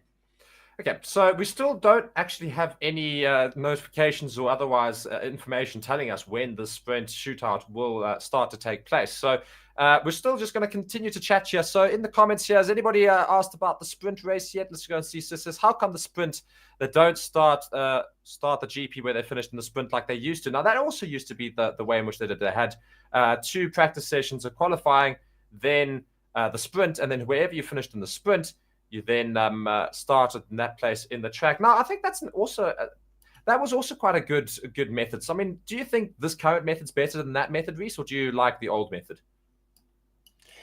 Well, what I think they should do, I like the old method, but the new one does work quite well. But I think what they should do in terms of the sprint weekend is that they should send everyone else, well, have FP1, then FP2 as per usual, and instead of FP3 on a Saturday, have qualifying for the race on Sunday, and then that result from qualifying, reverse it instead of just using that as your starting grid for the sprint, reverse the grid and have a reverse grid sprint. Because I think that would make it even more exciting. So what you're saying is you have qualifying. Wherever you finish in qualifying, that's where you start in the race, but you go the opposite way in the sprint. So what you actually ideally want to do... You're making the top teams fight through the grid. You're making a more exciting sprint race. I love the idea. Absolutely love the idea. And also what it does bring into a concept as well is maybe some teams like Red Bull think, you know what, guys, we're not actually going to go as quick in the qualifying as you want to. They're going to try and place themselves a little bit further down because they back themselves in the race, but they want to try and get as far up in the sprint as possible. So you then start aiming for like 7th, 6th in the grid because they reckon they can win it from there. But then, then it means that you're starting 13th in the sprint, which means you still have enough time to hopefully work your way through the sprint. So I suppose that's an interesting way to think about it as well. So yeah, I fully agree. That's quite a fun way of doing it. It's what they do in, I think it's Formula 3 or Formula 2. I think it's a much better way to do things. It will just make the racing a little bit more exciting, I expect. Yeah, the only problem, of course, is the fact that the sprint isn't that long. So for all those teams to fight through, it's quite difficult to make their way through in that short space of time. But, I certainly think they could take like a 10-place, well, not quite necessarily 10-place, but a 5-place drop or whatever it is. So all the teams in the top 10 take a 5-place drop, and all the teams in the top bottom 10 take a 5-place increase. So you don't quite go from 10, the first goes to last. You have first, then starts in 6th. And then... No, I like F123's comment. Reverse grid sounds fun. Imagine Logan Sargent on pole. Well, there'd be a that would be brilliant. One. Come on, I want to see that. That would be phenomenal. That would be great. That would be absolutely brilliant to see. Not just Logan Sargent, but you have Logan Sargent there, Zhou Guanyu, Valtteri Bottas, and the whole lot just leading them all out, and Max Verstappen trying to desperately get past everybody from the back. It would be great fun to see. Just going to F1 KWA's comment saying, don't like sprints, been following F1 for over 40 years and we've never needed it before. F1 is being ruined by commercialism, the American owners, in other words. I mean, look, I don't disagree with you. The fact that, F1 was absolutely I was going to say, I don't disagree with that years either. But I do think the only problem is the reason why we have more of these different changes in F1 happening right now is because of not so much the commercialism of it, but just actually this, funny enough, all of it relates back to the size of the cars for me. Because overtaking has become a very big problem. And since overtaking has become a problem, that's why we've suddenly had DRS was introduced, because we had to try and get people to encourage people to overtake and give them a bit of a helping hand to have more overtakes. Now the cars have gotten even bigger again, and we're seeing a lack of overtaking. So now they're trying to, the races themselves aren't necessarily as exciting as they used to be. So now they're trying to spice up Formula One with these sprints, short races, because then, you can see what happens in that race, and then you see what happens in the main race, and there's more opportunities for people to crash and otherwise in the weekends, and different results can happen. So it's just more of it's trying to increase the entertainment value, because I think the actual racing itself has diminished over the last few years. Yes, they are sometimes they're just trying to bring about more exciting racing in a sterile feeling way, in a way that doesn't feel true to Formula One. And of course, the fans don't want that. And the fans are always very vocal about the way they feel about certain things like that. So, I mean, I think Formula One is very open to different suggestions and different options to creating more exciting racing. And I think that's what they've been doing. They've been exploring all of these different options. With last week in qualifying, they tried the different style of qualifying format. They're just trying to see different ways of making Formula One exciting again. Yeah, so sprint shootout is still delayed at the moment, although drivers are making their way into the cars. So I think we're about to get going with the sprint, hopefully shortly. We do see quite a few of the pits, the engineers in each of the various pit boxes. They are all of them trying to dry out the exits there for their cars and dry out their own little pit lane there. And the track has been dried up. A lot of drivers putting on their helmets. So I think we're going to get going with the sprint very, very shortly here. So just a reminder, it's the same format as qualifying, except that each session is shorter than the relevant session. So instead of being an 18-minute Q1, I think it's actually a 12-minute. And Q2 is, I think, 10 minutes, and Q3, I think, is 8 minutes. So I just want to confirm that, but they're much shorter times, so far fewer laps can be put in. So it's much more likely for a major driver to, not get in a good lap, and then as a result, they just fall straight out of it. It relies on you getting a great lap in straight away. Otherwise, you could fall out and drop quite far down. Looking at the Drivers' Championship, Reese, I mean, are you surprised with any of those names in the top 8? Top 8 at the moment. Drivers' Championship, I mean, gosh, I think I would like to see Lando Norris getting a little bit higher, of course, but the McLarens are certainly finding some great form at the moment. I don't have that leaderboard in front of me, unfortunately, Mark, but I do know a couple of those drivers in that top 8. I know Max Verstappen, Charles Leclerc, Lewis Hamilton is in the top 8, if I'm not. Sorry, I brought it up because we had the thing came up for me, and I was hoping it came up for you as well. Sorry, I'm setting up a new way of viewing the weekend, so just testing out some things on my side here today. No problem at all. So my surprise, of course, the fact that Fernando Alonso is still up there in 3rd position currently. So we've got both Red Bulls at the top. Sergio Perez is still in 2nd, even though he's had some rather woeful form, although, of course, he didn't do too badly last weekend. But, so we've got Max Verstappen 1, Sergio Perez 2, and then we've got Fernando Alonso in 3. The fact that he's still there, I think, is a big surprise for me. Yes, it is quite a bit of a surprise that Fernando Alonso is still holding onto that 3rd position. I mean, he's been trying quite hard and getting into the points in the last few races, but just. So he's ever so slightly holding onto that 3rd position right now. And Gary just noting the obvious there. I detect South African accents. Indeed, you do. We are both of us South African. So welcome to the stream as well. I think it might be our first time then. And let's just go back to the comments here quickly. And Shaky Warrior, that's a great little name there, saying that his prediction is P1 Max, P2 Checo, and P3 Leclerc. I suppose it's not actually that bad a prediction at all. It's fairly accurate, I think, in terms of based off the average. Plausible one, yes. I think that's a good word, please. Yes. A very plausible one. Just looking here, it has started raining again, says Satish. I'm not quite seeing that. It looks to be misty, don't get me wrong, and quite cloudy, but it doesn't necessarily look like it's raining. If it is, it's pitter-pattering. But I think we are going to get going with the sprint shootout very shortly. Although, having said that, it does look like the rain might have started setting in a little bit. But it's light, so hopefully they should be able to get out there on the track and put some laps in. Also now looking at the weather again, they're just doing some panoramic shots, and otherwise there are some parts of the track that there's no rain falling at all. So I'm sure we'll get the sprint shootout very, very soon. Just let us know in the comments, guys, and let's keep the likes coming in. We've got almost 500 viewers. Let's get the likes up to 100 as quickly as possible, guys. We've got a whole range of fans in the crowd here, which is also nice about Belgium because they don't really have any dedicated team to them. Because most other countries, they'll have a driver from their country, which they'll all be supporting, or they'll have a constructor, of course. But Belgium has, as far as I'm aware, nothing.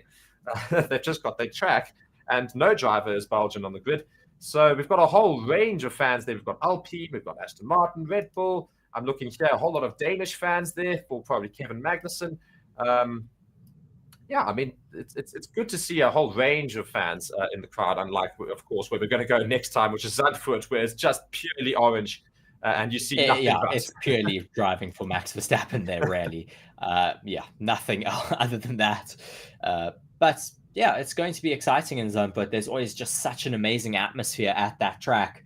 Of course, everyone there to watch Max Verstappen, but the fans can often be just incredible there. Just waiting still, as you said earlier, no official word as to when the session is going to get live. Yeah, but the drivers seem to know something more than the rest of us because they're all prepping and getting ready to go out there. Well, I'll say that, and then we pan to a view of Charles Leclerc, who's got nothing on. He's got the headphones on. He's chilling inside the engineer's garage, although now he seems to be moving. So I think maybe he's got some word that he's going to get going soon because now he's going to get ready now. So yeah, I think we should hopefully get going in the next 10 minutes maximum, I'm hoping. So we'll see what happens there. Rajat also just making note of the fact that Belgium is Max's second home, technically. That's not wrong. Yes. He actually lives closer to this track, as Reese noted. He lives closer to Spa than he does to Zandvoort.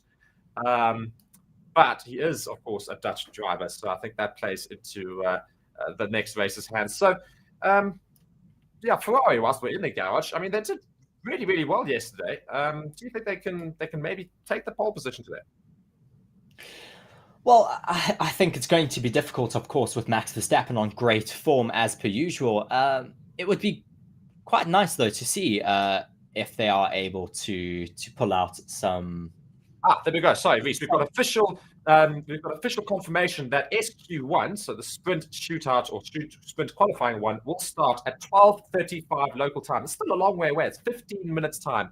We'll start in 15 minutes. So let me just go and quickly change that on the stream, perhaps, just so I can try and get us the understanding that it'll only take place in 15 minutes time. So 25 to 1 local time.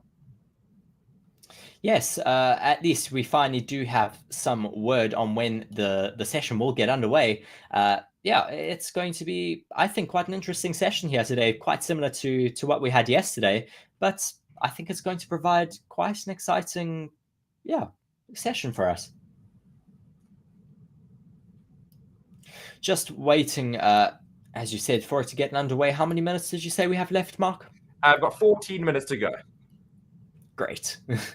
It's going to be quite exciting to see where those Ferraris do fare in these wet conditions. It is still looking a little bit wet out there, but it has been, drying out a little bit more as this session has been not underway, but waiting to get underway.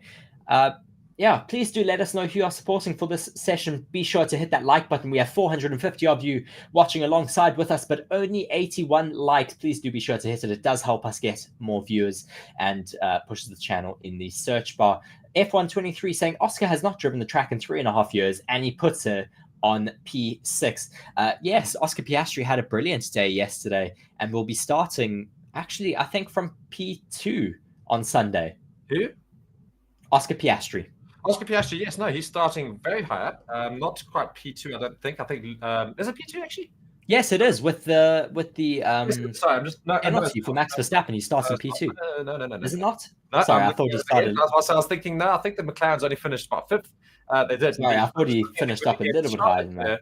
Perez, Hamilton, Sainz, and then Piastri in 5th, ahead of Verstappen. That's what you're thinking of. It's the fact that he's starting ahead of Verstappen as a result of Max Verstappen's penalty. So he's going to fight Max Verstappen, of course, into that turn 1. And I reckon he will win that fight just because the McLarens just seem to be arguably the quickest car on the restart on the start of the race. Yes, I think they are going to be quite fast on the start. Max Verstappen, as you said, is quite cautious on his race starts because he doesn't want to have an accident or an incident with anyone else. He is thinking about the championship. We'll see what he's able to do, though. I think he will be able to, as you say, take it to Max Verstappen on the start. Yeah, and let's keep those likes going, guys. We're 17 likes away from 100, so let's get going. And also, maybe consider becoming a member of the channel. There are so many people that join memberships on the rugby side of our channel, but not so many that join on the F1 side. So be sure to go and do that. We will see your name in a completely different color. You'll get a special badge next to your name and some other benefits as well, of course, part of the channel. We're far more likely to see of your comments, of course, if you do that. Otherwise, if you guys really want us to answer your comments or otherwise questions, be sure to send us a super chat. We will definitely, obviously, read it out, and we're very grateful to anybody who happens to do so. Just looking at a couple of the comments right now, though, let's just go and cherry pick here. Somebody's saying there, you're doing a great job, Mark and Reese. Well, thank you very, very much. What is our prediction for sprint shootout? I think we pretty much gave ours. Mine was very quickly Max Verstappen, Hamilton, Charles Leclerc. Reese, what are you saying? I'm going to say Max Verstappen P1, Lando Norris P2, Charles Leclerc P3. Okay. Bit different. Swapping a different British driver there and a different British team. A British-based team, I suppose. Not necessarily a British team. Okay, so very similar to me. You guys let us know in the comment section as well. Who do you think is going to finish first, second, and third? We still have the poll going, which is who is the quickest in the sprint shootout. Max Verstappen currently leading that. Hamilton in second, Leclerc in third. So which is pretty much my prediction, and other with 10% at the moment. So let's see what happens. It's a very long track, and for the sprint shootout qualifying, or the sprint shootout. Yes, it's quite it is still quite confusing, the name of the sprint shootout, but we're getting used to it. They can't make up their minds because, I mean, it right now says SQ1, which means sprint qualifying, and then the official name for the session is sprint shootout, and it's too confusing. Yes, it does get a little bit confusing at times, but I think we'll get used to it as we get it more and more often. Just looking at the moment, we have quite a few drivers in their cars getting ready for this sprint shootout first session to get underway. Yeah, somebody It's a there bit of giving a up. mouthful. No problem. Somebody there just giving a prediction there saying, he's given a long prediction, Kaya said, Max, Lando, Oscar, Piastri, Charles Leclerc, and Hamilton is your prediction. That's quite a bold prediction. That's two McLarens in second and third again. Taslim, sorry, saying Max, Norris, Lewis. So he's also going with your prediction pretty much, except he swapped out Leclerc with Lewis.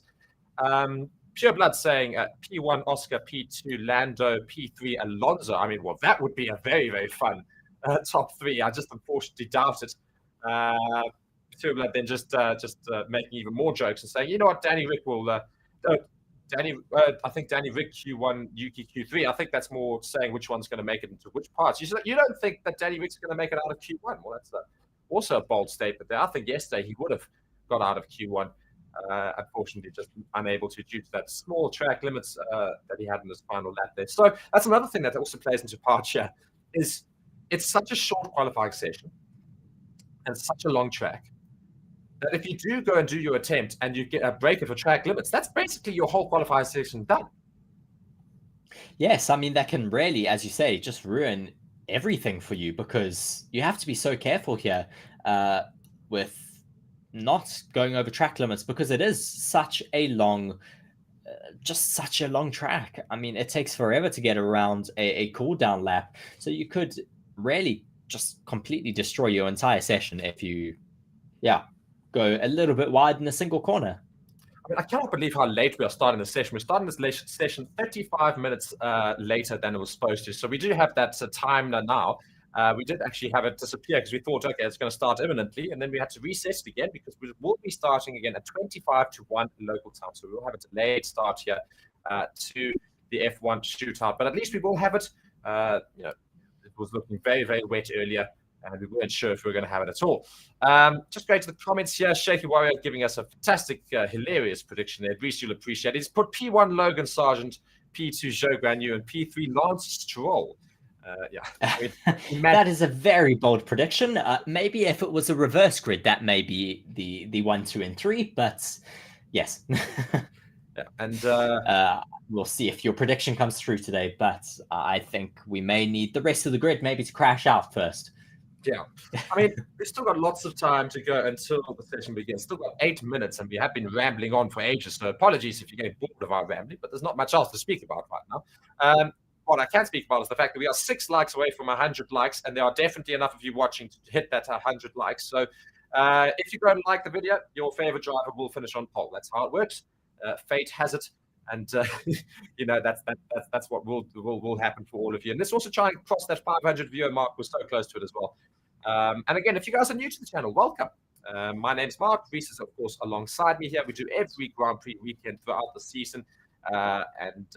Of course, we also have our shows during the week. We have a Monday podcast. Be sure to come and join us for that. We don't have as many people joining for that as we want. Let's try and have some great discussions and some great conversations about Formula One every Monday. So be sure to join us for that. And, be sure to subscribe to the channel as well. Turn on notifications, and also go and check out our other channel. And Forever Sport did put a message earlier in the chat. If you want to go scroll up, I might put another one. Go copy it and just put it there. Go and subscribe to our dedicated Formula One channel as well. Okay, so Mark, yes. I'm trying out some new systems this weekend, and I have all of the driver radios transcripts in front of me. So we already have a bunch of people making their way down the pit lane to the end. We have both Mercedes and both Alfa Romeos currently out on track. They've both driven out and are at the end of the pit lane and have turned off their engines, waiting for the session to get underway. Perfect.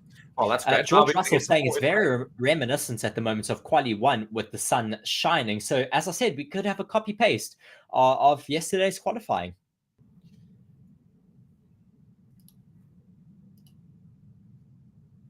So there we go, guys. We have hit 100 likes. Thank you so much. And we have 500 viewers. Look at that. You ask and you shall receive. Thank you guys so much for that. And again, you can go check out in the comments section our dedicated Formula One channel. Just go subscribe to that. We're going to be putting lots more dedicated content there and some great content for you there. Reese will be spearheading most of that. So be sure to go and check that out as well. You've got cars at the end of the pit lane here. Reese has got a whole new way of watching this weekend set up now. and he's, oh my word, for just watching. I'm just looking at the gap there, sorry, between the two Alfa Romeos. He's almost literally about a few centimeters away from the rear tire there with his front wing. I mean, I don't think he can get any closer. No, he is very, very close to the back of, I think that's Lewis Hamilton in front of him. But yes, getting very close. Now, Kevin Magnussen being told to go to the end of the pit lane and switching off his engine. Nico Hulkenberg being told the exact same thing as well. Zhou Guanyu just saying we need SOC 3, so just state of charge. They are just trying to start their race sequence, just making sure that the car is going to be fine for the beginning of this race, or sorry, beginning of the session. And TC, they're just asking in the comments, is the track dry enough for dry tires? I guess much of it. No.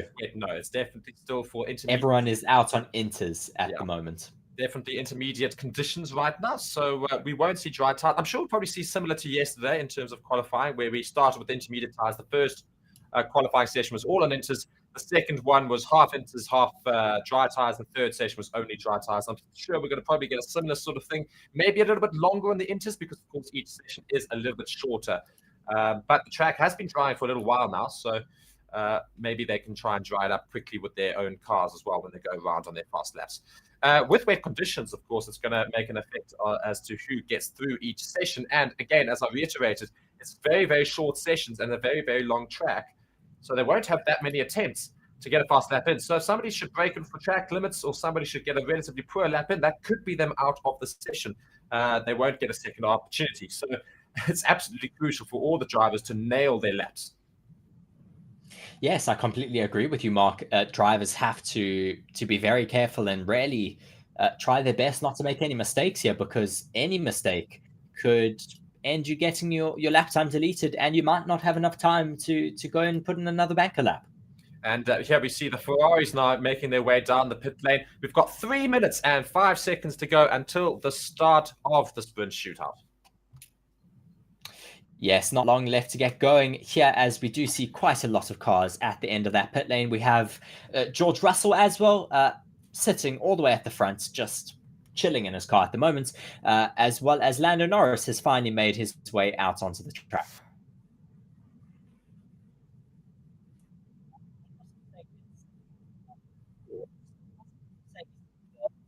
Go out on track to do one last test lap.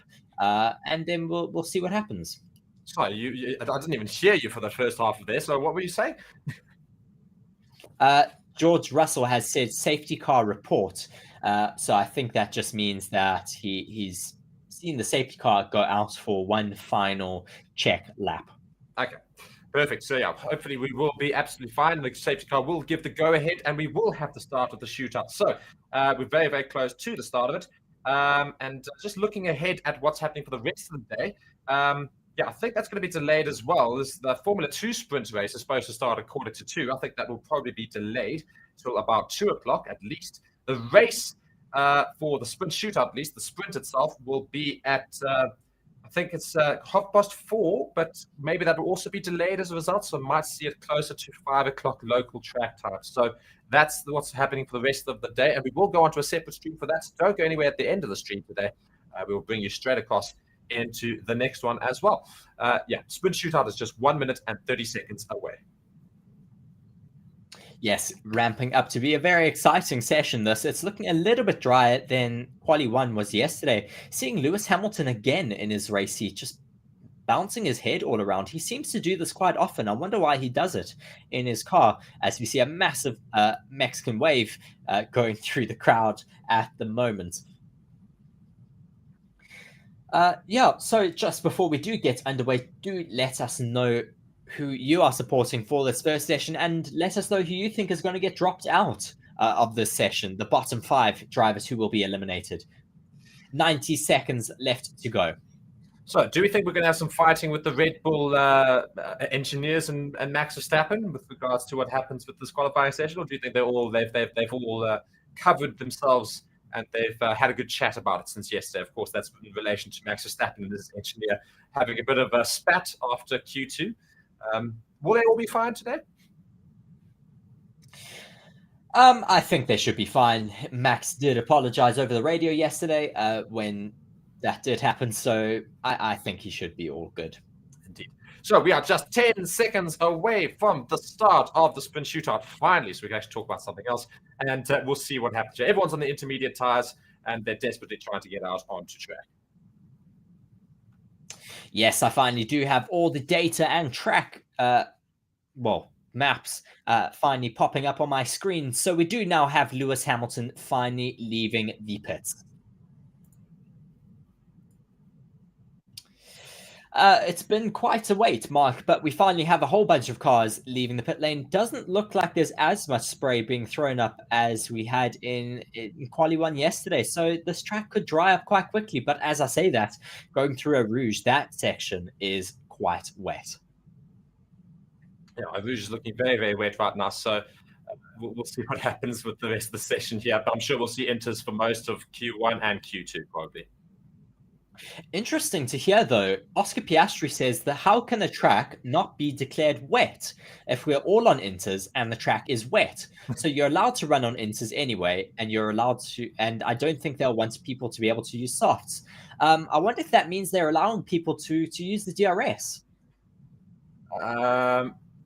Yeah, I don't quite know what they mean by that at all, actually. I'm very sorry about that, but I actually have absolutely no cooking clue what they even...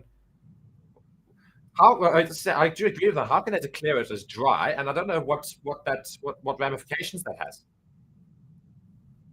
Yes, it's very interesting. F1KWA saying in the comment section, Mark and Reese just looked at Forever Motorsports and not what I was thinking.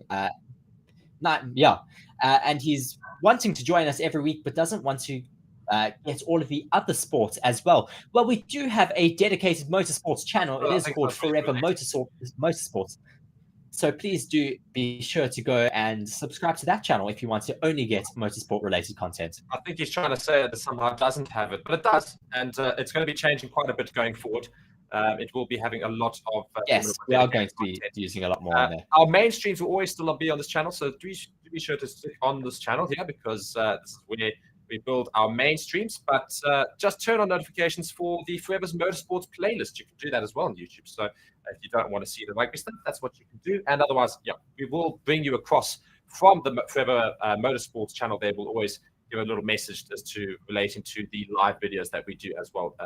So yeah, be sure to go check that channel out otherwise. So we do have the start here, and we've got only 9 minutes and 30 seconds left. Hamilton now starting the first fast lap of the day. Yes, Hamilton starting his lap, as you said, making his way through Eau Rouge and Radion now, looking quite neat and tidy through there. A few adjustments on the steering wheel, not looking too wet under the visor, a few drops going onto the visor, but looking quite comfortable at the moment. A little bit of porpoising for him as he approaches the braking zone, hits it on the brakes, makes his way past. I think that's Sergio Perez, and sets the fastest first sector overall. Yeah, and Russell has not beaten it in Sector 1 either. So that's interesting to note. Norris is also going around now starting his lap, and all the other cars are starting to gear up to start their laps. Again, they're going to have maximum 2 laps in the session. So, you know, it's absolutely crucial they nail it straight away. Yes, it is very important that they get a banker lap in very quickly. Just looking at all of the data at the moment, Hamilton is currently setting a very good middle sector, but we have Kevin Magnussen putting in some purple mini sectors in the first sector. Lando Norris finishes his first lap. I think that is just a out lap, and he's starting his first hot lap. At the moment as well. Kevin Magnussen not doing too bad at the moment. I think matching Lewis Hamilton in certain mini sectors. Charles Leclerc also starting his first hot lap now. Lots of drivers obviously out on track. There's a lot of space here, so at least we don't get drivers getting in each other's way. Oscar Piastri has also now started his first hot lap. Lando Norris currently up in the first sector. Let's see what he can do throughout the rest of his lap. Lewis Hamilton coming through the final sector now. Corners here. He's got a purple first sector, but Russell has the purple second sector. So Hamilton's going to put a time in of, I think it's going to be a 2:02, one reckons. Yeah, there you go, 2:02.2. And Russell's now going to come across the line just behind him. Will he go quicker than his teammate? Let's see what happens. And he does not. Well, what happened to Russell? Quite a lot slower than his teammate, 2:05. 203.0. So they don't quite know what happened to Russell there. Bottas now moves into second at 203.4. So Russell now already in danger, having not put in a decent lap there. Magnussen diving straight back into the pits, not even bothering to finish his lap. So clearly not happy at all with what's happened there. Ferrari now watching on board with, I think this is Charles Leclerc, who's got a purple middle sector as well. Yes, just waiting for the rest of these drivers now to come across the line as you are seeing Oscar Piastri setting a brilliant middle sector at the moment. That is going to be quite good from him. Lance Stroll as well on a hot lap, but I don't think he'll be doing anything too exciting out there. But Valtteri Bottas has moved himself up into second, which is quite a good lap from himself as he comes over line being told to charge his car now. Hamilton still with the fastest lap time overall, but quite a few other fastest cars making their way. P4 for, sorry, who's that, Mark? Charles Leclerc moved into first, but now Piastri has taken it. Piastri has now moved into first position at 201.3. Charles Leclerc just behind him, and Hamilton a whole second behind Piastri. Lance Stroll is going around quite slowly in comparison to the top there. Max Verstappen also now setting his first fast lap. Piastri having a brilliant first lap, being 0.1 seconds ahead of Charles Leclerc at the moment. While I wait for my timing board to update here, just let me know what is happening throughout the rest of the grid, Mark. Yeah, Max Verstappen has just set a purple sector in sector 2, so he's going around quite quickly. Stroll's going to come across the line, and not too bad a time, I'm hoping, at 202.8. It's not quite as quick as he might want to, but he might be a little bit safe. Still, of course, there's still time for one more lap. Max Verstappen now coming into the final two corners here. Let's see what time he can put in here compared to Piastri. He has gone quicker in sector 2, but he might go a little bit slower than Piastri in this part here. Let's see, will he beat Piastri's time? He's going to cross the line in quite a much quicker time, a 2-minute dead 0.3. So he's a whole second up. Very, very good lap time. So Russell now has just put himself into second as well. So he's improved upon his time. Sainz, though, purple first sector. Let's see what happens here. Yes, it's going to be interesting to see what happens throughout the rest of the session because this track is drying quite quickly here. Sergio Perez moves himself up into third position now. Just watching Carlos Sainz, though, he's got a fastest first sector, so he will be one to watch throughout the rest of his lap for sure. As now Pierre Gasly comes up to finish his lap, he moves himself only up into fourth. Good for the Alpine at the moment. And Esteban Ocon, sorry, that was just Pierre Gasly once again. Carlos Sainz, though, his fastest first sector has been stolen from him. I wonder who that has Hamilton been taken from. Hamilton has got it. Hamilton, so, yes. Sainz is still up on Max Verstappen's time right now. Alonso's going around very quickly. One hopes that he's going to put himself quite high up. But let's see what happens with Lewis Hamilton. Just 4 minutes and 35 minutes, 4 minutes and 35 seconds of shootout one. Here comes Sainz. Yes, as we do have now over 1,000 of you watching alongside with us. Carlos Sainz finishing up his hot lap. What will he be able to do in relation to Max Verstappen? Takes that curve very widely. We see a lot of drivers taking that curve quite widely, though, Mark. Lewis Hamilton does the exact same thing. So I just want to say that, yeah. Yes, very good from Carlos Sainz. Yeah, no, Charles Leclerc down in third now. Sorry, I just keep talking at the same time as we both start at the same time. Very big apologies about that. But yeah, Hamilton's still got that first purple sector right now. Let's see if he can beat it in sector 2 as he comes towards Sainz's time. He's quicker than Sainz, but not a purple sector, but still up on Sainz's time, who's currently in first position, 1 minute 59.98. Yes, very, very impressed by Carlos Sainz's time at the moment. Will he be able to have a better qualifying session today than he had yesterday? Lewis Hamilton now coming through that final sector. Where will this lap time put him as he now makes his way through the bus stop chicane, a very tricky braking sector? He does also take that curve a little bit wider than the time before. DRS would be open now as he makes his way down that DRS marker. He moves himself up into second position now. Yeah, and the Max two Red Verstappen Bulls have still with first as Perez now moves himself into second. Yeah, I was going to say the two Red Bulls have moved firmly into first and second. No problem at all. Just noting a race control, turn 8 instant involving cars 44 and Verstappen noted for impeding. This is Hamilton impeding on Verstappen's lap. Did he impede? I suppose it is a little bit on the racing line. Daniel Ricciardo. Yes, I think he did impede a little bit. Max Verstappen or Sergio Perez was able to get past them, but you don't necessarily want to have to go so wide around the car there. Just noting though, Mark, Daniel Ricciardo currently sitting in 7th. He was up in 4th, but has been relegated a little bit by some of the other drivers. But a brilliant little lap there from Danny Rick.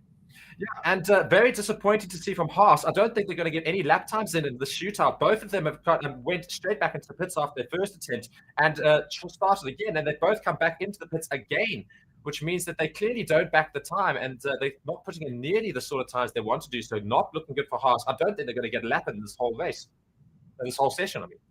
Yes, both of those Haases have been told to box, as you say, just seeing it on the radio telemetry now coming through to me. Yeah, just seeing, I think Lando Norris also ramping up for another hot lap. Yes, he is on a hot lap here now, making his way through the first sector. It is drying up quite a lot, though, as we see. Let's see what his first sector time is going to be. 5.3 seconds off, so he's clearly on a cool lap right now. Yeah, so the stewards have noted that impeding moment between Hamilton and Verstappen will be pretty much forgotten with no further action being taken. Just seeing from, I think it's Carlos Sainz being told, can consider brake balance minus in certain sections. So possibly just losing time in the braking zones a bit. Yeah, 1 minute and 10 seconds left of shootout 1 here. Currently in the elimination zone, surprisingly, is Lando Norris, Lance Stroll, Sargent, and the two Haas drivers, Kevin Magnussen and Nico Hülkenberg. Leclerc currently going on a fast lap here. Let's see what he can do in comparison to Max Verstappen's time. He's still about 27 seconds away from the end of Sector 2. Logan Sargent has got a good good green sector here in Sector 1. He's currently up on Albon's time, who's trying to get ahead of Albon, sits in 15th. Every single car is still out on track right now. Alex Albon has now set a purple first sector. There you go. Brilliant work from Alex Albon. I mean, Kevin Magnussen says on the radio, did we look slow or why did we box? We were a little slow, but we needed to be in optimum condition to get through. To keep pushing, please keep pushing. We have to be on a slow lap. So it just sounding like a little bit of confusion in that Haas pit box. Alex Albon with the fastest first sector mark. Yeah, Logan Sargent 1.5 up in the middle sector though to Albon's time. Yeah, I did note the fact that Albon's got that purple sector there. Now let's see, can the Haas get across the line at time? He's got 3 seconds to get across. Will he do it? I don't think he's going to. If no, he's done. He doesn't make it across. Nico Hülkenberg will not be able to set it. Oh gosh, that is dismal for Nico Hülkenberg, who is now out in the first session. Wow, time. Absolute shocking from Haas. I don't know what that is. Absolutely shocking. Great lap there from Logan Sargent. Yeah. He moves himself into 6th at 2 minute 0.000. Great from Logan Sargent. He's finished now in 6th position. Leclerc is also done. Sainz goes ahead of Leclerc, and he's finished his time now. Alex Albon's going to cross the line all the way up into 2nd position, a 1:59.19. So great there from Alex Albon as well. Alonso is also up on Verstappen's time. So let's see what happens here. Oh, he's down now. This track is really evolving quite quickly, ever so slightly down in the middle sector where the Red Bull is just so much more fast. But this lap time should put him around 2nd position. Let's keep going here with Alonso. Just carrying on. Norris. Sorry.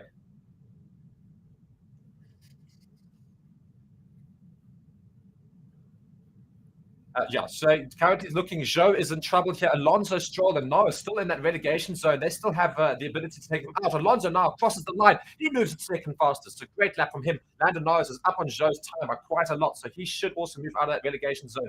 Currently, Norris, Stroll, and Zhou, the 3 drivers outside of those 2 Haases in the relegation zone. They can still take himself out. Magnussen is also still going around at the moment. Hülkenberg being told on the radio by his engineer, yep, sorry, Nico, we got it wrong. I'm very sorry. It was my fault.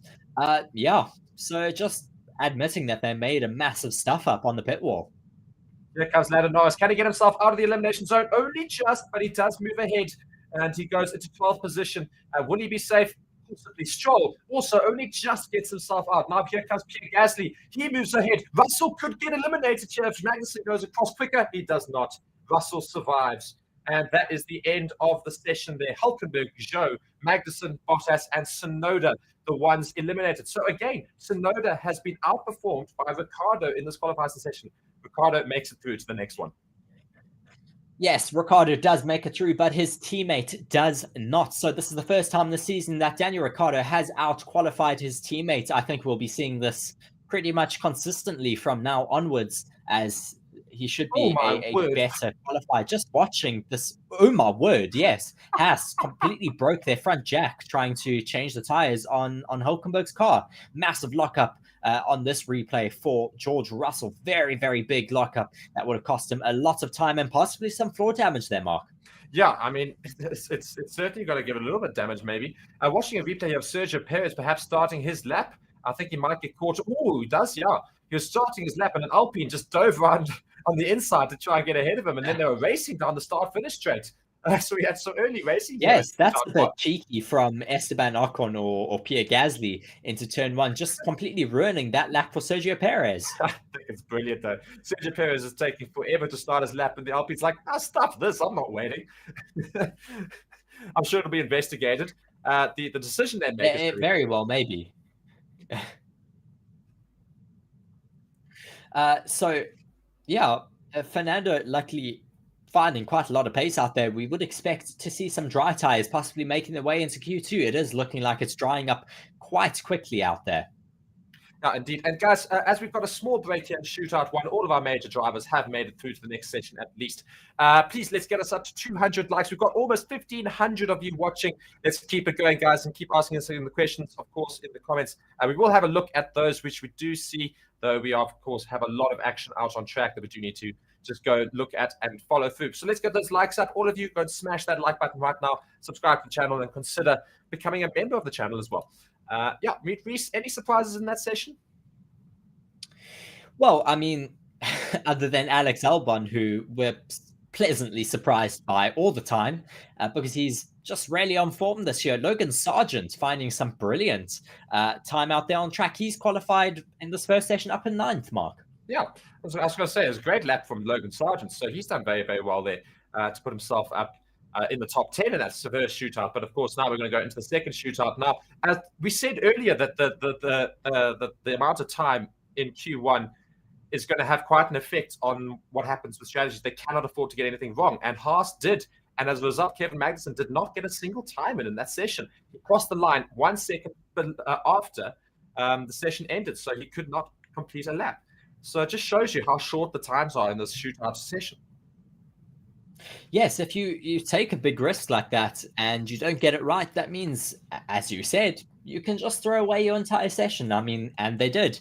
So now Kevin, usual story on the radio, now being told he's going to be retired from the session and just has to go away himself. And that is the end of his day, unfortunately.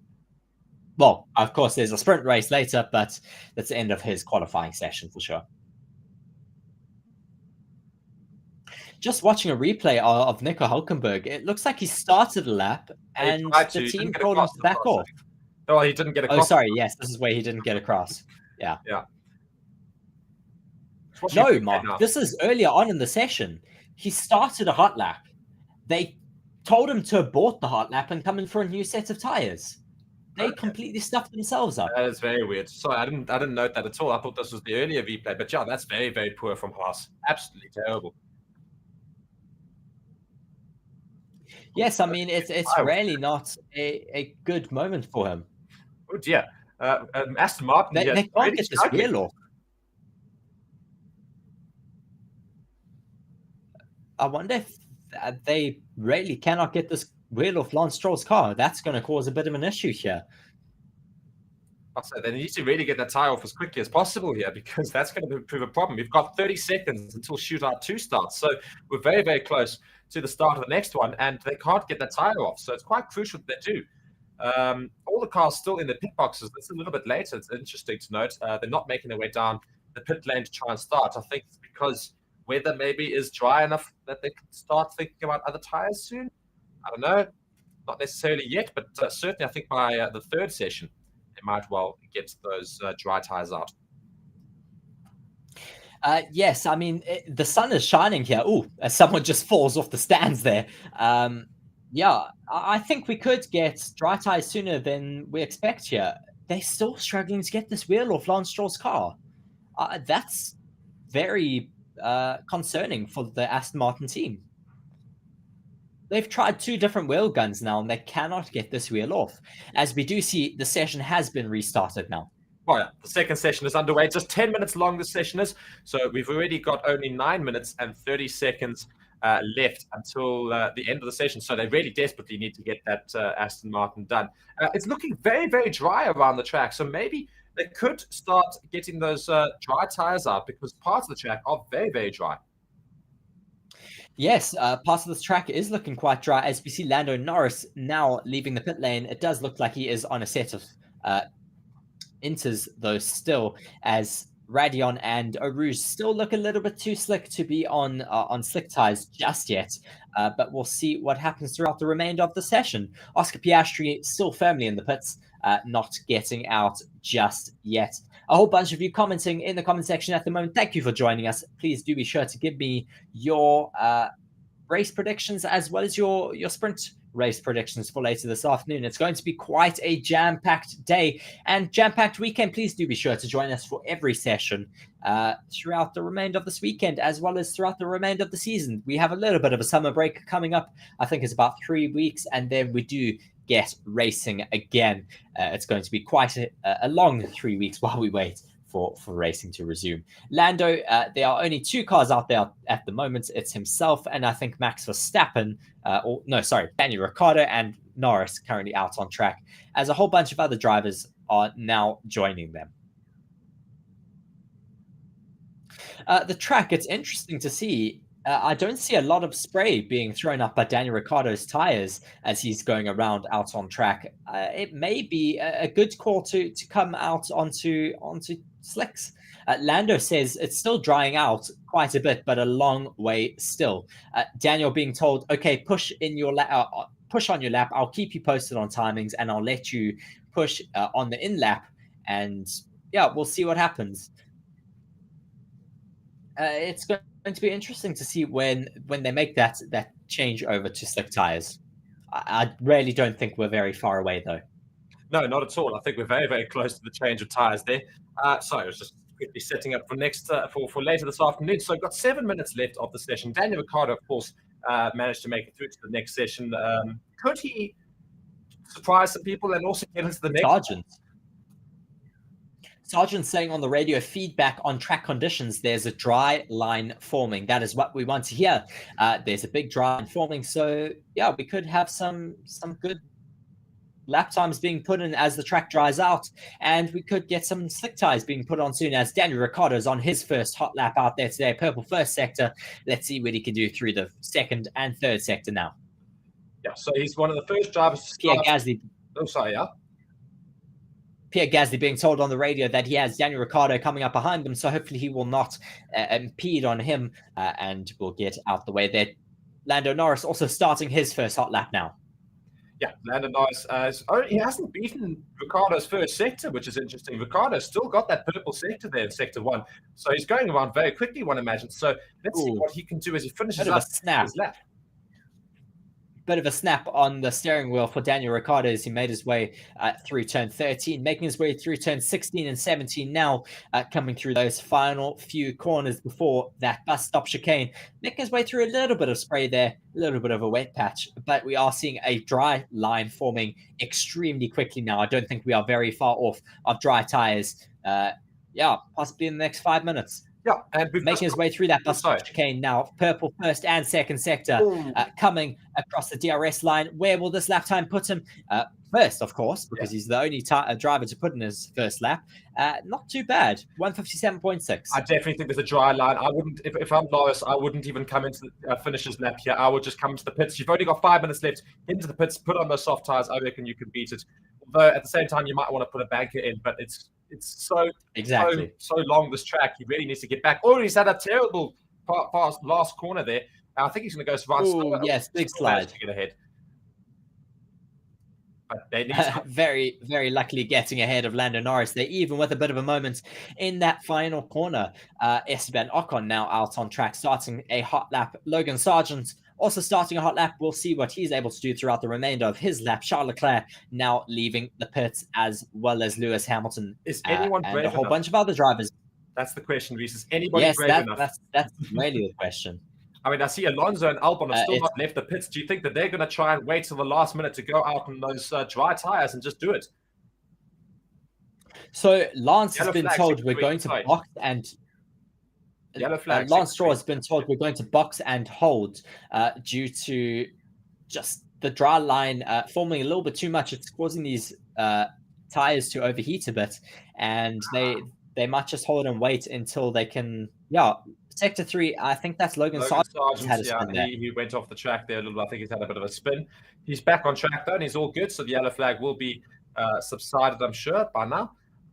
Lewis Hamilton coming through here. I'm not sure if that yellow flag affected him. No, it didn't. It was before he got there, so he'll be absolutely fine. But does anybody dive into the pits for those dry tires? Because we are so close to dry tire conditions here. Hamilton's going to finish up his lap here. Does anybody dive into the pits? Only 3 minutes and 50 seconds left. Hamilton quite a bit up as he comes through the middle sector. Now he places his car on the wet line so his tires don't overheat too much, but we are seeing that dry line forming ever so quickly around the circuit. Now Lewis Hamilton making his way now through turn 18 and 19, that bus stop chicane looking very neat and tidy through there. Will he have enough time though to come back into the pits and put on a set of dry tires? Coming past that DRS marker now, crosses the finish line and does put in the fastest lap time overall. Yeah, so Lewis Hamilton moves into that first position. Just watching a replay of Logan Sargent losing it. I think he just goes a little bit too much onto possibly a curb. Let's just see. No, just went into the corner way too quickly, I think. And just yes, spun a couple of times. Yeah, the gravel slightly and then back out. Yeah, I think he just sent it a little bit too hard. Watching a replay of George Russell also going quite wide there and also having to have a big correction there after a big slide in his car. Yes. So, yeah, interesting. Lucky not to go too wide and damage the floor. But let's see what drivers are going to do now. Max Verstappen puts in his first hot lap and does go fast overall, 0.6 faster than Lewis Hamilton's time at the moment. This track is evolving ever so quickly. Daniel Ricciardo now leaving the pits. Is he on a set of slicks, Mark? No, all of them are still on inters. Although I see Alonso's on. Is this Alonso or is it Stroll? I think it's Stroll. He's on medium tires. Lance Stroll's on the medium. There we go. Let's see what happens here. He's on the medium tire. I'm really, really hoping that he's going to go quicker because that could be brilliant. Let's see if anybody's been brave enough. I think it's only Stroll who's come out on the mediums. Yeah, only Stroll is going to do a lap on the dry tires. So if his lap is much quicker than everybody else made a mistake. It's a bit of a gamble though because it is still slick in the final sector. That's basically what he's just said. It's too early. That's literally what he's just said. It's too early. No. So Lance Stroll, I don't think he's going to do very well here, but he's going to have to try it. He's going to have to try and do his best. Doesn't have time to go into the pits. Yeah, let's see what he can do now as he makes his way through the bus stop chicane. A little bit slick through there. Once again on the radio. Just saying, his engineer saying, we're committed to this, let's go. As he does now start this hot lap, let's see what he can do on a set of slick tires compared to everyone else out on a set of intermediates. Big risk here for Aston Martin. They've risked it. Will they win it with the biscuit? I'm not quite sure. But Lance Stroll's going to have to try and do it. He doesn't feel confident, but he's going to have to find that confidence somewhere. He cannot afford to hit a wet patch, otherwise I think he will go spinning. Let's see what time he puts in. He looks very confident through Eau Rouge and Radion, though, Mark. Yeah, so he could find quite a lot of time. He's still slow in Verstappen's time by 0.8 seconds. Where does that put him currently? Puts him in fourth position, or third or fourth position. So he can't afford to lose much more time. Those without lap time still: Ricciardo, Sargent, Albon, Alonso, and Stroll. So the bottom five still do not have lap times here. Let's see if they can all of them push others out of the way. It's going to come right down to the wire with just 40 seconds left here. He's going to struggle through sector 2 where he is now because there is no line. As I said, he's into the wall. And I was about to say he's struggling in the middle sector where it's still wet, and he just spins it into the wall. Yeah, they made a bad choice. And now, as a result, Alonso's out as well. Oh no! Which means that Alonso's out. It didn't just risk it for Lance Stroll; it risked it for the other driver. Now both Aston Martin drivers are down in 14th and 15th. Albon and Sargent in 12th and 13th. Ricciardo in 11th. Those will be those eliminated because there's only 29 seconds left of the session. They don't have time to get back around. So terrible decision for Aston Martin. Oh no. Yeah, very disappointing, unfortunately, as we do have him out now. Red flags have been called, and just seeing all of these drivers' reactions to this now, just trying to find Lance Stroll. Yeah, crash. Yeah, copy. So it's red flag. Remained a P0 before you jump out. Yeah, disappointing for Lance Stroll there. Yeah, and also just noting that race control has confirmed that we will not resume the session. So that is the end. So the 5 drivers who didn't put banker laps in, this is the danger. I said so. You have to put it in. They didn't do it. Red flag in the session, and all of those drivers are now out. And that's what you get for not putting a banker lap in. Yeah. Oh, dear. Yeah, it is unfortunate for him and Aston Martin, but we'll have to wait and see what happens throughout this restart, because technically they'll restart the session for 23 seconds. No, they won't. They've confirmed they will not resume the session. Oh, have they said they won't restart? Okay. That is very unfortunate then. This confirmation once again. FIA race control SQ2 will not be resumed. That is the end. Alonso's out. Yeah, that is extremely disappointing for the Aston Martin driver specifically Fernando Alonso. I couldn't really care too much about Stroll, but very disappointing to have Fernando Alonso out. That was not his fault. He said it was too early as he was going around. They backed to go onto the soft or to the dry tire. Stroll didn't feel confident about it. He went out and he said it's too early.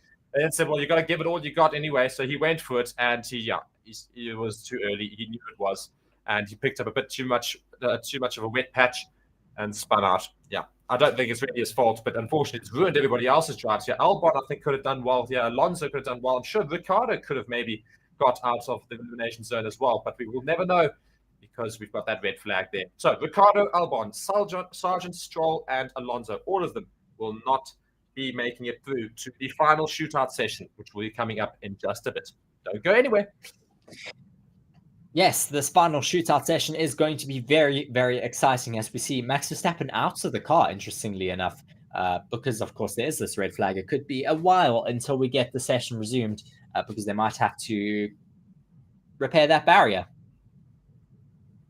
Yeah, they're going to need to try and repair that barrier at least. So we'll see what gets going on with the rest of the group as well. So through to the final session here, we've got both Red Bulls, both Ferraris, both McLarens, both Alpines, and both Mercedes. So the surprise there is the 2 Alpines of Pierre Gasly and Ocon have gone through instead of the Aston Martins. Otherwise, it's pretty much a normal top 10 for the final session. So, let us know in the comments, what do you think of Aston Martin's decision to send them out on those dry tires?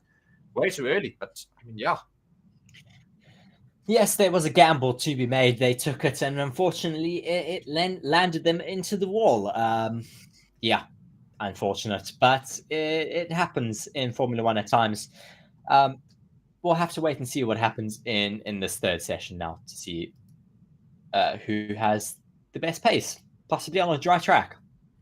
Yeah, and also, apart from anything else, as a result of that decision, Lance Stroll is now going to have that car repaired and fixed up before the sprint, which is really not far away. It's supposed to start at 4:30. It'll probably be delayed until 5 o'clock, I imagine, because we had such a delay on this session. But that's not very far away. That's, it's 1 o'clock. It's until 5 o'clock. It's 4 hours. 4 hours to fix the entire car there. You really binned the car. So not a lot of time. Yes, not a lot of time at all. Luckily, it was just the front end, so it shouldn't cause too much damage. Just the front nose, possibly a new front suspension for him as well. But hopefully, they should be able to get that done in the 4 hours to the sprint race. Walter the Cat, thank you for asking a question. Walter asked if it was a bad crash. It wasn't horrific, but it certainly would have taken his breath away a little bit. He seems to be all right in the car. He's out of the car and already probably making his way back to the pits, and his car is being recovered. As I say that, I do get confirmation he is on a scooter on the way back to the pits. Yeah, and it's quite interesting to look at the road back to the pits there. It's actually quite a raised road there. It's like a little... it's quite interesting to note that height, I think, is what I'm looking at here, because the whole pit lane is actually raised on pillars. I don't get to see that all that much, but it's completely raised on pillars. So it's actually above the ground, the pit lane. So it's quite fun to actually watch. But just looking at that incident again with Lance Stroll, that's going to be quite a lot of fixing required. Massive snap of oversteer into that corner, I think turn 10. Oh, my word. Tried to correct it, overcorrected, went into the gravel, and by that point, you're a passenger, unfortunately. Yeah, I mean, it's exactly that. Be sure to go and participate in our poll, guys. We still have that poll running. There's a lot more of you watching than those who have participated in the poll. Who will go quickest in the sprint shootout? All three of those drivers' options are still there, so be sure to go and participate in that. Let us know who do you think is going to win the sprint shootout, or at least poll position for the sprint. Lance Stroll making his way very quickly to the garage, not wanting to try and be captured by too many cameras and otherwise. It literally had a little bit of a jog. And Alonso's doing the unfortunate walk of shame, even though he didn't really have anything to be shameful about. It's just, unfortunately, didn't get that lap in. And that's, again, Aston Martin's fault. They should have sent both their drivers out for a banker lap first before waiting till the end. They waited to make a decision. They should have just sent them out. Yes, they should have, unfortunately, waited before they did make that decision. But everything's easy to say in hindsight. But yes, both their cars are unfortunately out in Q2. Luckily, they didn't have that issue yesterday in the race, as we do see the Ferrari Pope sitting in the garages there.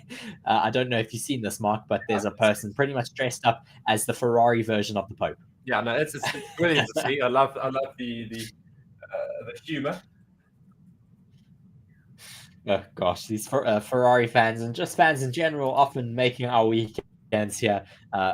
Just seeing their outfits and the way that they do dress. We are seeing the temperature currently increasing. Air temperature is now 18 degrees Celsius. Track temperature raised to 26 degrees Celsius. When we started the stream earlier today, it was 14 degrees Celsius air temperature and 18 degrees Celsius track temperature. So it is increasing quite quickly around the circuit. Wind has picked up a little bit to 7.2 kilometers an hour southeasterly. It was 3.5 kilometers an hour southeasterly earlier on. Guys, we're so close to 200 likes. Let's try and get there. We're 21 likes away. So let's go and smash that like button right now. Try and be the 200th like on the stream. Would be very much appreciated.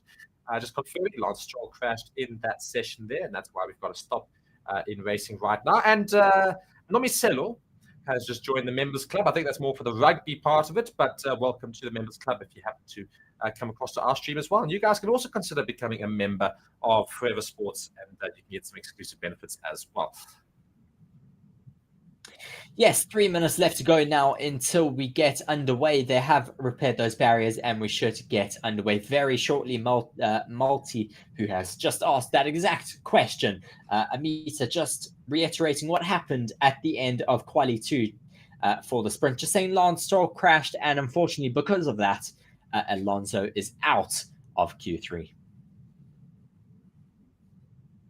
Wayanda just saying it didn't look the way when Alonso promised to be on the podium every race till the end of the season. It's certainly not looking like that at the moment. They seem to be losing a bit of their pace that they had at the beginning of the season and are just, unfortunately falling a little bit further back.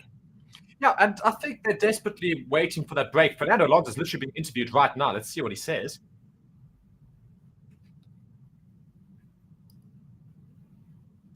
Just asking him about his frustrations not being able to complete the lap at the end of the session.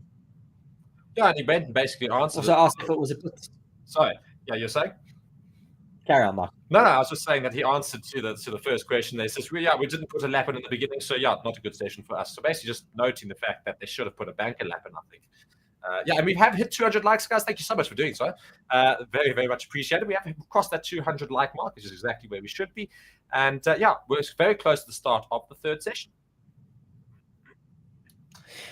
Just hearing Fernando saying there in response to being asked if it was the wrong decision, the wrong gamble to make, he says, well, it was looking plausible. If it worked, it was going to be a fun lap for Lance. It was going to give him some good pace. If it didn't work, so be it. But unfortunately, it didn't work, and it worked out quite badly for both of the Aston Martin drivers, as they are both eliminated in Q2, as we're looking at a rather bored-looking Ferrari fan at the moment, just waiting for the session to get restarted. But he doesn't have long to wait. Neither do you. We have 1 minute left to go until the session is resumed. Yeah, just 53 seconds. The session gets underway. So we'll get going with that. It's just 8 minutes long, the session. So it's literally enough time for 2 fast laps if they go and send them out with a little bit of fuel. So that's exactly what I think they're going to do. They're going to have to take a gamble they're going to have to send them out probably on whatever tires they feel is fit for the session, and they probably won't make their way back into the pits. And if they do, it will take probably too long. They've got to make sure that first lap is good enough. So, yeah, very, very short session with a very long track. So you'll probably not see anybody come back into the pits. And if they do, it'll be after the first lap. And they'll pretty much race back to the pits as well. They won't take a cool down lap. They have to really get going because there's not a lot of time, as we just got 15 seconds to go until the end of the session. Do we see any surprises coming, Reese? Do you think anything surprising will happen? Just 10 seconds to go. Well, I think the Ferraris are, of course, going to be quite fast. They may take that top spot, but they have Max Verstappen, who is looking quite dominant yet again in Spa to deal with. Of course, looking at Oscar Piastri, he could also put in quite a good lap time. Don't discount those two McLarens here, as I think he is on a set of softs, Mark. I did see a little bit of a red wall on that tyre. Yeah, and we've seen soft tyres on the Ferrari. So that's also interesting to note. Yes, I did expect them to all go on a set of slicks now, and they do confirm that for me, as they are all now leaving the pit lane. Both Ferraris on a set of softs.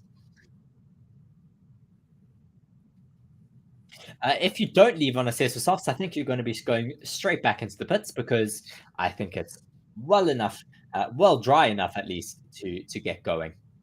Yeah, and Lewis Hamilton now also leaving the pits.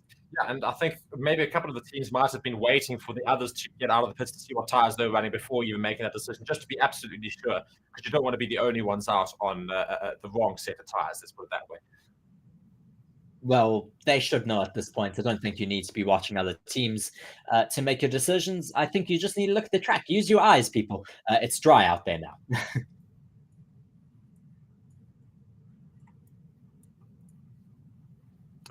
Just waiting for these drivers to do their out laps and then get on their hot laps out here. It's going to be an interesting session. Just waiting to see all of these radio messages coming through as the drivers are out there. DRS is still disabled though at the moment.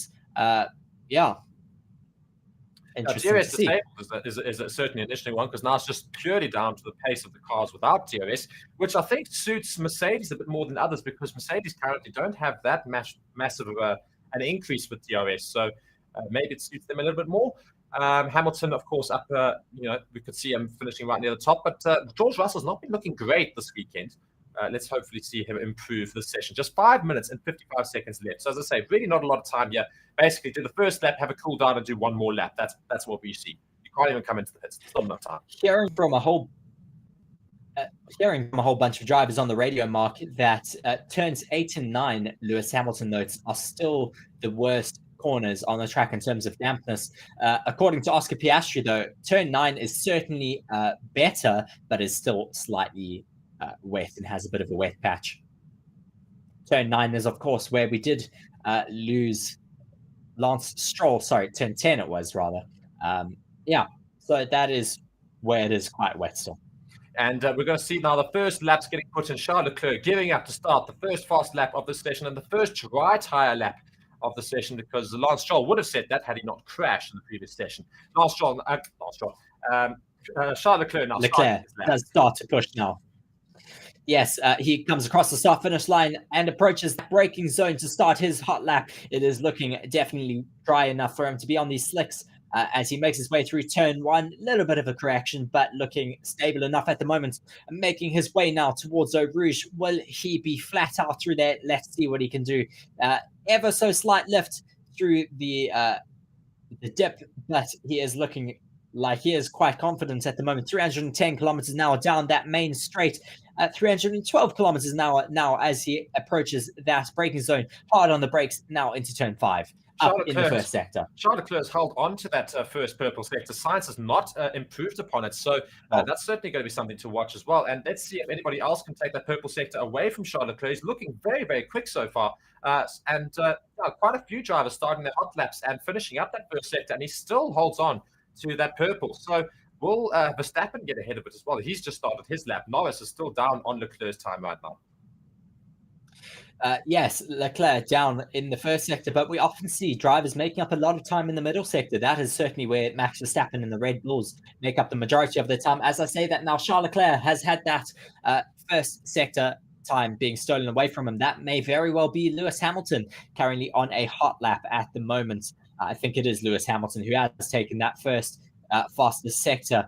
Charles Leclerc up in the middle sector, though. Will he be able to keep this momentum going through the rest of this lap and take that pole position spot? Charles Leclerc does look quite hot on this lap at the moment, Mark. Yeah, Norris has now got the purple sector in sector 2. Sainz is looking quite slow in his lap. He was quite slow in that sector. Norris up in the middle sector, Mark. Norris up in that middle sector.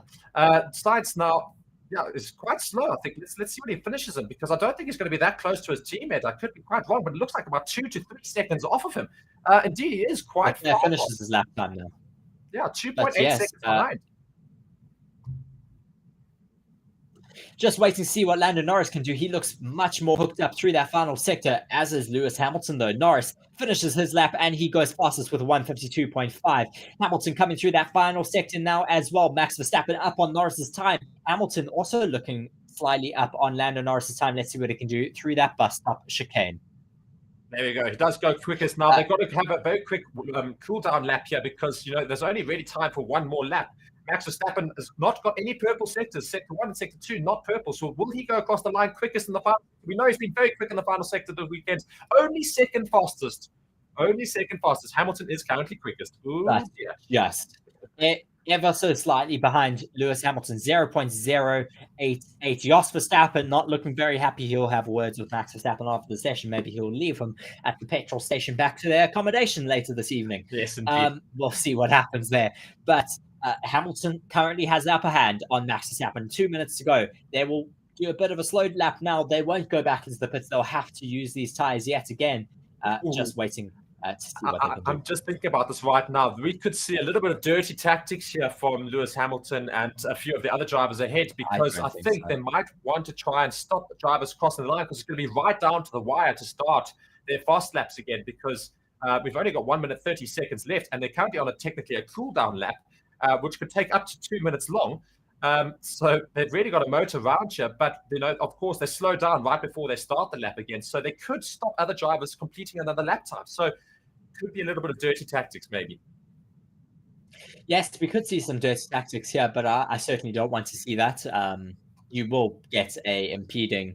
Well, not necessarily. Even if you making someone miss the cutoff time, you should be disqualified, I think. Yeah, but I mean, everybody slows down before they start their lap, and of course they gear up to start it. So what if they slow down a bit too much and then they start it up, and then you get held up by that? So it's going to be very interesting. Just 45 seconds left of the session. Perez is now starting another fast lap here. He's got a purple sector in sector 2. So Perez very, very fast in the middle sector, as you say, Mark. Just snapping on the radio. I think he's been told to hurry up. Yes, he's been told to up the pace. Otherwise, he's not going to make the cutoff time. That's what I was saying. I think he's going to have to try. Oh, my word. You see, just look at the traffic at the back here. And he's just fighting it through. Sergio Perez is on a hot lap. Will he be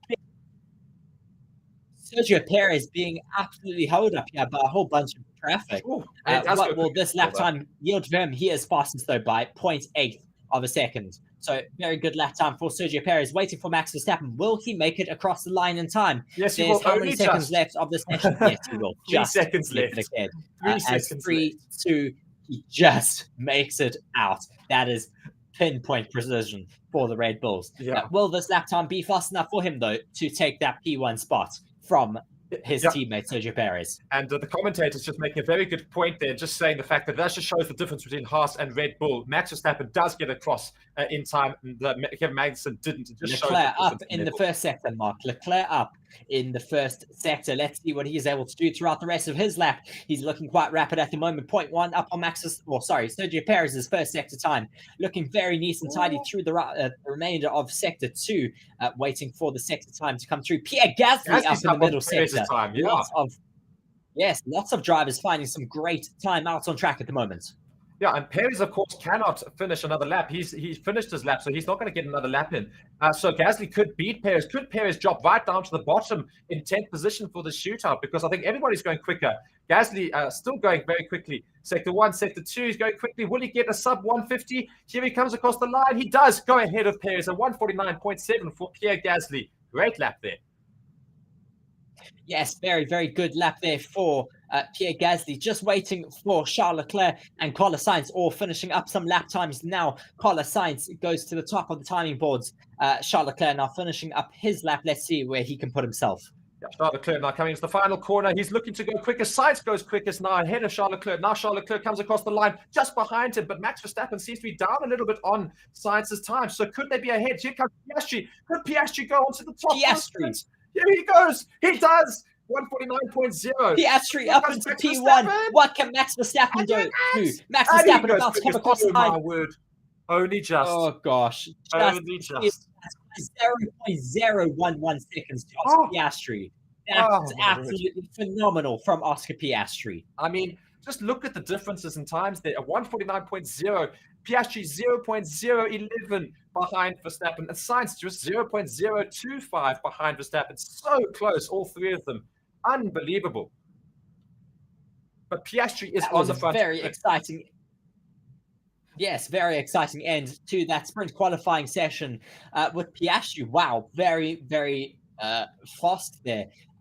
Just saying on the radio, well, there you go, guys. Job is done there for the day.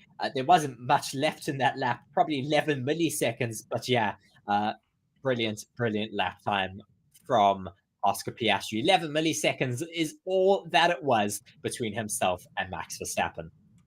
And Max Verstappen there, perfect execution from Red Bull for Max Verstappen. But Sergio Perez is all the way down in 8th, Russell in 10th. That's also, and Hamilton 7th. So poor from Mercedes and from Perez. Max Verstappen just saying on the radio it wasn't easy. Certainly didn't look it, with Verstappen only 11 milliseconds ahead of Oscar Piastri. Interestingly enough, though, Sergio Perez not able to find any more time in his final run, only down in P8. I'm extremely impressed by Oscar Piastri this season. He has found such great pace, especially ahead of his teammate Lando Norris, only down in P5, being outshone by the rookie at the moment. Yeah, indeed. I mean, fantastic racing from Piastri. So he's right at the front of the grid for later today for the sprint race that's coming up. So very exciting. Don't go anywhere. We're going to start up the next stream and just review the session that we have just had.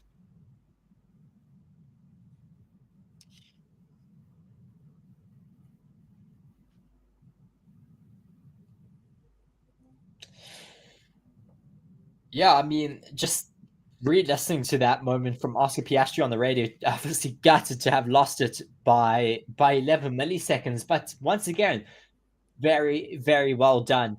The top three is so close, Mark. Yeah. 11 milliseconds to Oscar Piastri, 14 milliseconds to Carlos Sainz. It is so close between those top four drivers. Unbelievable racing there. Guys, thank you so much for watching Forever Motorsports, for this bringing you all this coverage, of course. Great session there. We're going to go head on straight into the next one and review it as well. So don't go anywhere. As soon as you end the stream, you're going to be pulled across to the next one, and we'll meet you back up there. Yeah, I cannot wait to get going here. Reese, just summarize the final thoughts there before we head across to that. Yes, well, as I said already, very impressed by Oscar Piastri, who's finished up in P2. Max Verstappen once again having a flawless qualifying session up in P1. Charles Leclerc and Carlos Sainz P3 and P4. Sainz P3, Charles Leclerc P4, Lando Norris P5, Gasly P6, Lewis Hamilton P7. Sergio Perez not doing too well, down in P8. Esteban Ocon 9th, and Russell all the way down in P10. Very interesting Q3 session there. Yeah, indeed. And we're going to review it straight away. So don't go anywhere. We're going to come back to you with our next stream. You're going to be pulled across into that. So just be allowed to be pulled across into that. And you can come back and let us know your thoughts again as well on the session we've just had. Thank you so much for watching Forever Motorsports with me, Mark, and with